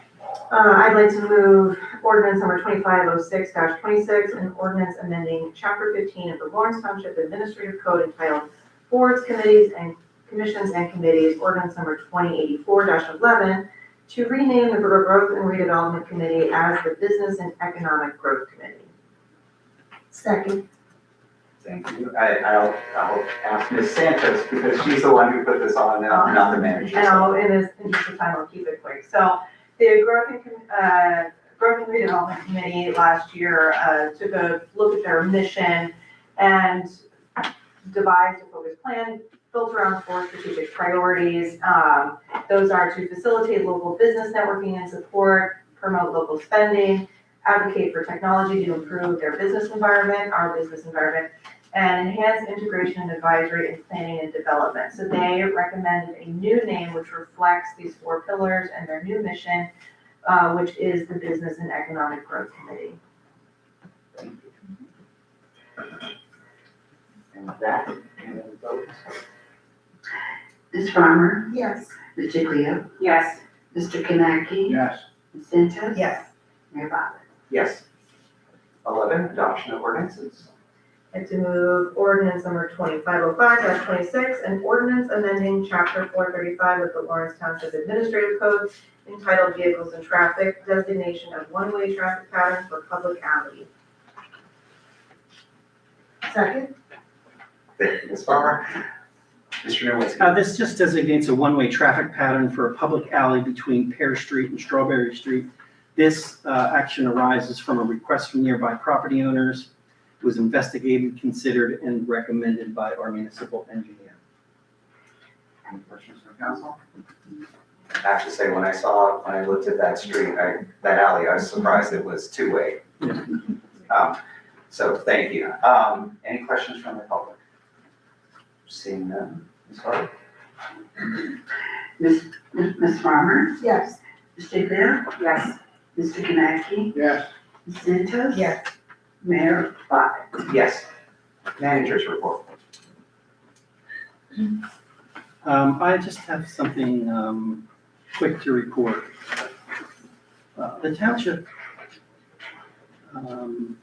had been in extended communications and negotiations with Rider University to acquire a significant piece of open space, the woodlands behind the campus, for more than, actually almost 2 years. We've had the deal in place, but circumstances required Rider to engaged the county of Mercer County, who is now taking the lead, and they've had a public meeting and a vote on this issue and other issues relating to the county and Ryder teaming up together, which represents very good news for Ryder University. And I, along with Mr. Stipak, we're going to be working with the county to partner up and share in the acquisition of this open space, because Ryder is important to our community.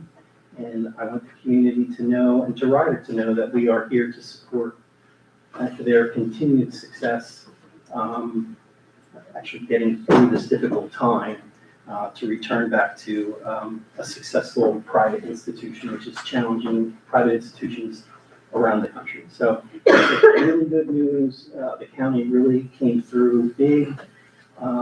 Our work was not in vain, because they used a lot of what we did.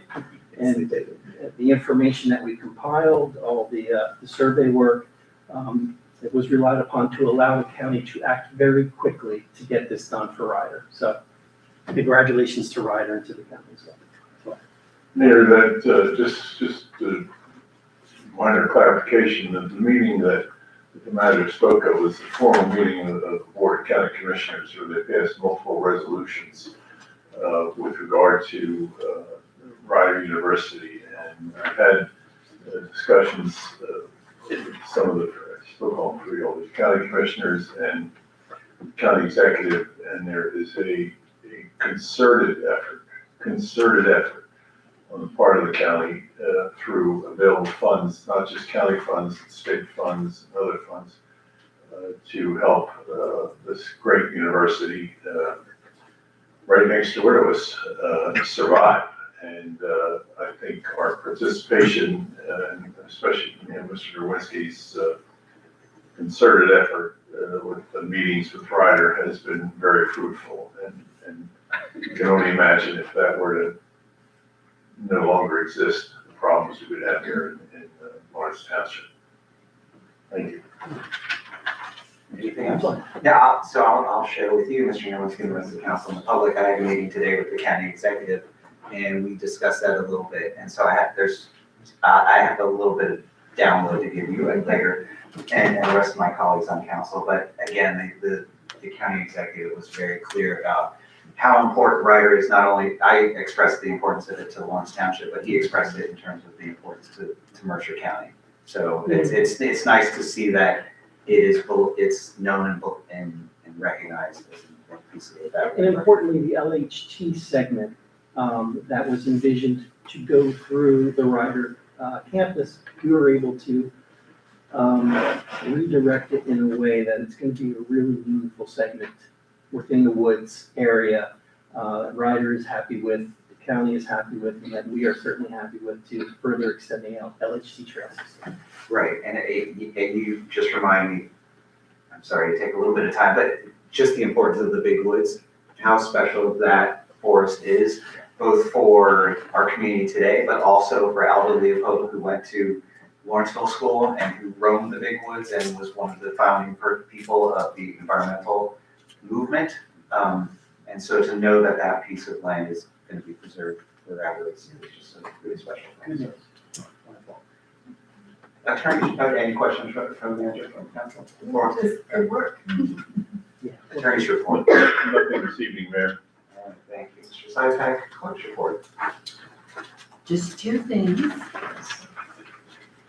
Just a reminder that March 23rd at 4 p.m., the nominating petitions are due for county committee and also for our council vacancy. For those who are going to apply, Democrat or Republican, that will come to the clerk. For the independent, you have up until primary day at 4 o'clock. That will be filed with the county clerk. Also, public notices. There was a new law that went into effect March 1st. So now all of our public documents will be posted on the website. And also under the Secretary of State website as well, under legal notices. So that's where they would be on our website. We've been trying to work on it to make sure that it's there. And that will go, and that will be what the future is for legal notices. Our Oprah program is up and it is really popular and running and efficiently like it should. I think we got close to, if not over 300 requests since January when we did our kickoff. So, that's it. Thank you. No unfinished business, new business. Appointments to boards and committees. Do we have any right now? Are we gonna hold off on a few or? Yeah, boards and committees appointments. We had the one from last month that I asked to hold off, but then we got one. And it's really, it says Recreation Advisory Committee. But I know this person was also talking about the senior center. Okay. All right, so can we hold off for one more? Yeah. All right.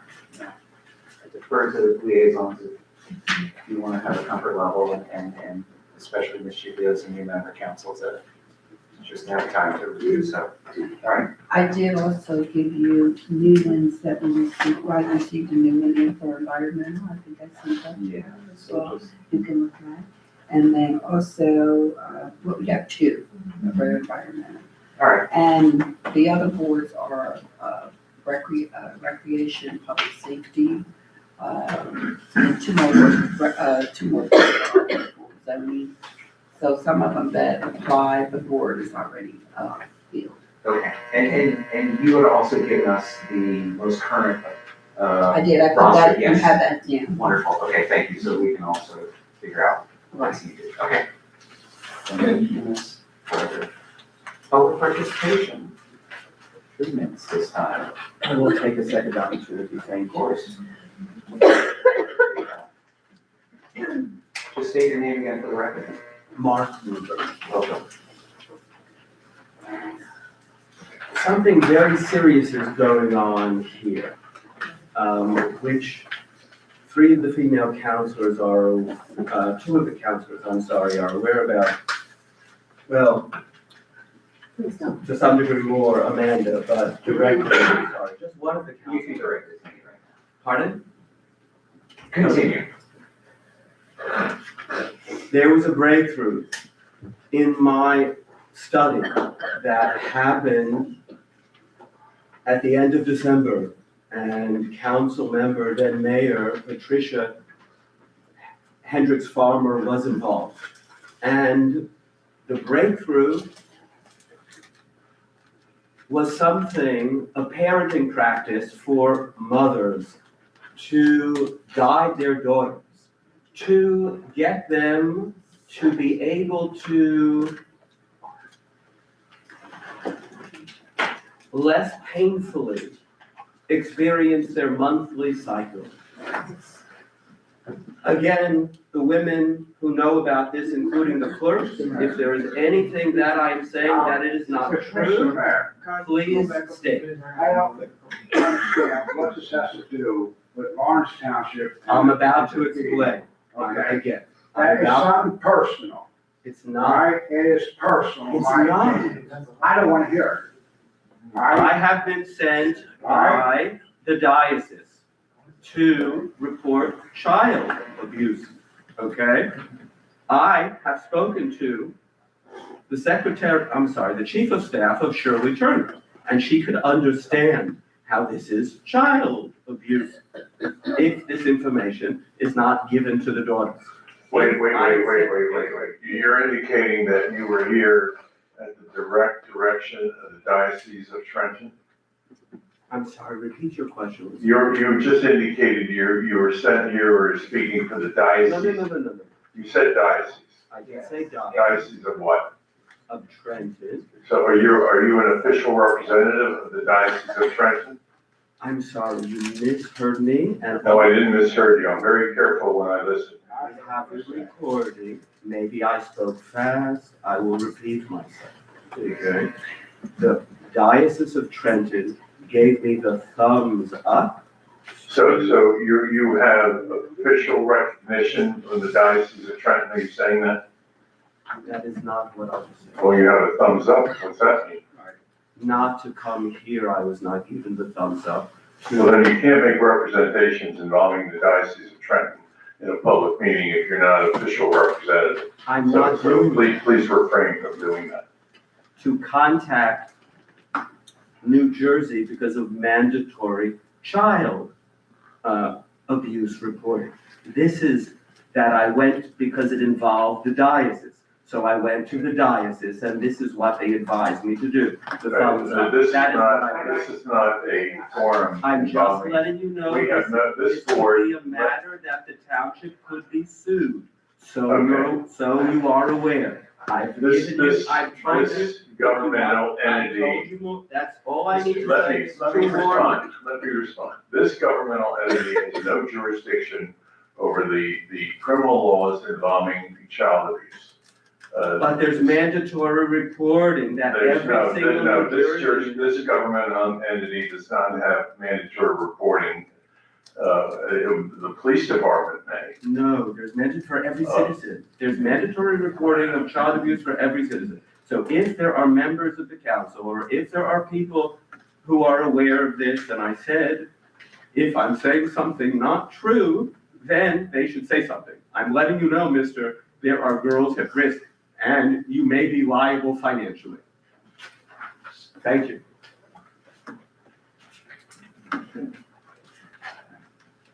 Anyone else for public comment? That's what time, is that okay? Yeah, you can, that's fine. All right, I'm sorry, all right. There- Just state your name for the record. You don't have My to- name is Charlie, my last name is Mitchell Kenny. Welcome again. Thank you very much. I really need help. I'm not, and I don't have a background in taking care of talking to government people and making all this come together, but this is really important.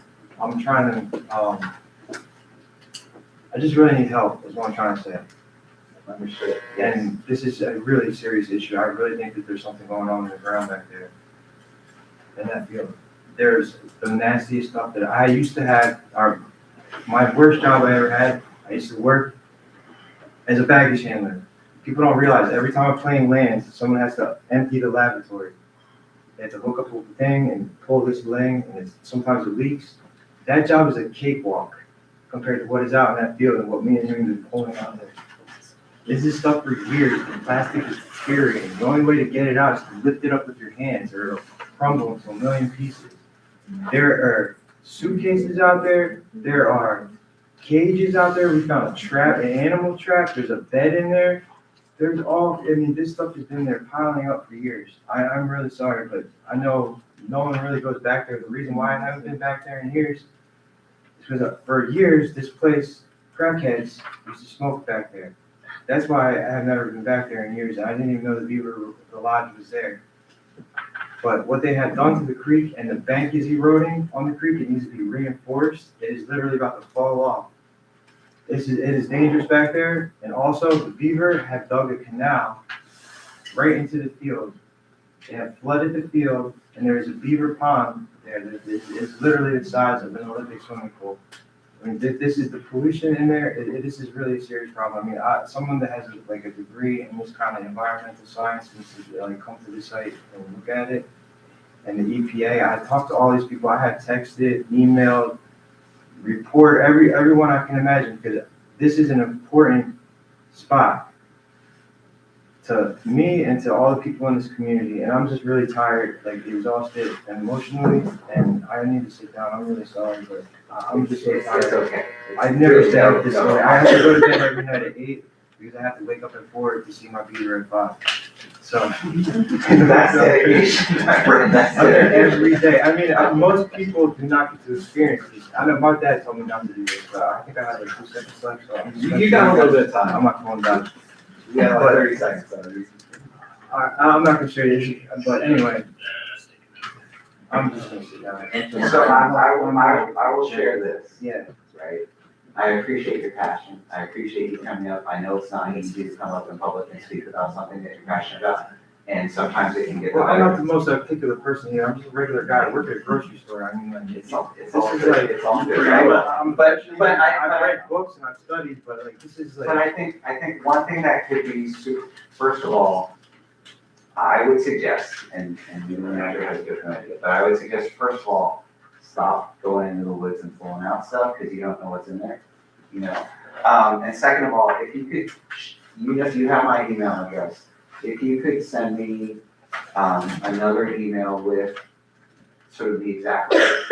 Video, I mean, you can see in the video where it is, because I show where. You had sent me one video, Yeah. and it was very tightly cropped, so I wasn't quite sure where it was. Okay, So that's the thing. okay. If you could kind of tell us, and then. Mayor, we had, Oh, you do? first of all, message received, thank you for coming tonight. Thank you. And you were And your articulate. health, right? Huh? No, this is, My this is name's Township Mr. Manager. Nowinski. We've communicated with each other. Mr. Nowinski. So we've reported it to the health department who's gonna investigate it. I reported it to the chief of police. We have the director of public safety here. Tomorrow morning, we're gonna get together, we're gonna discuss engaging the DEP in this. Okay. Because it involves negative impacting of the waterways. And I'll certainly inform Senator Shirley Turner about this issue as well. It's been going on for. But this site, I don't know if you guys know, but I'm sorry. It's okay. In 1950, it was built on a dump site, and there's uplift going on. Oh, we very well aware of that. No, we know about it. I don't know anything about law, but this seems legal. Just the property owner to let this happen. I don't know anything about that, I'm sorry. Now, so listen, it's the subject of illegal dumping, not by the property owner, but certainly it's the property don't- owner they're- is the point of contact that we have to My engage. question is this, I work at Wegmans in West Windsor, and they pick up the trash in the morning, they have guys with buckets to do this every single morning, I see them. I've never seen anyone in that shopping center, I know you guys frequent that area, and you're, So, I mean, what I'll end with is, we hear you loud and clear, so it sounds like the manager's on it, and, alright, thank you, thank you. we'll stay in touch, all right? Okay, thank you. No worries. And Charlie, if you didn't give me your cell phone number, email it to me. I sent you an email later this afternoon, so Oh, okay, just send it to me. thank you so I'll much, keep you. thank you. Anyone else for public comment? All right, seeing none, I'm gonna close public comment. I know.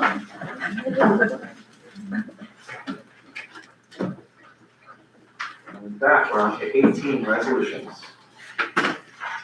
I'd like to move 18A through 18H8 in a block.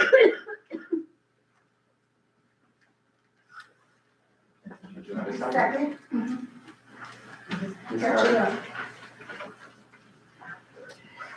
Ms. Farmer, Yes.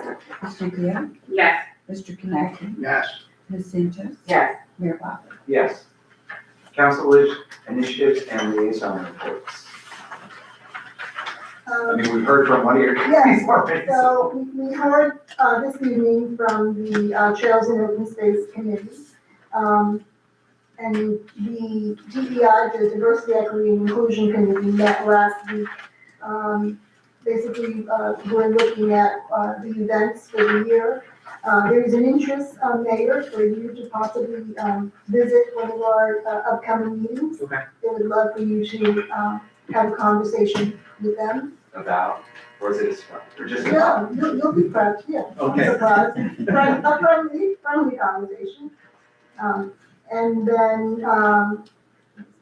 yeah, so potentially that, and looking to maybe fill, we have an opening for a student on the committee as well as, you notice there's a space for a police officer on the DEI committee. I don't know. Should ask the chief about that. I know, he's not here, but I have the public safety director there.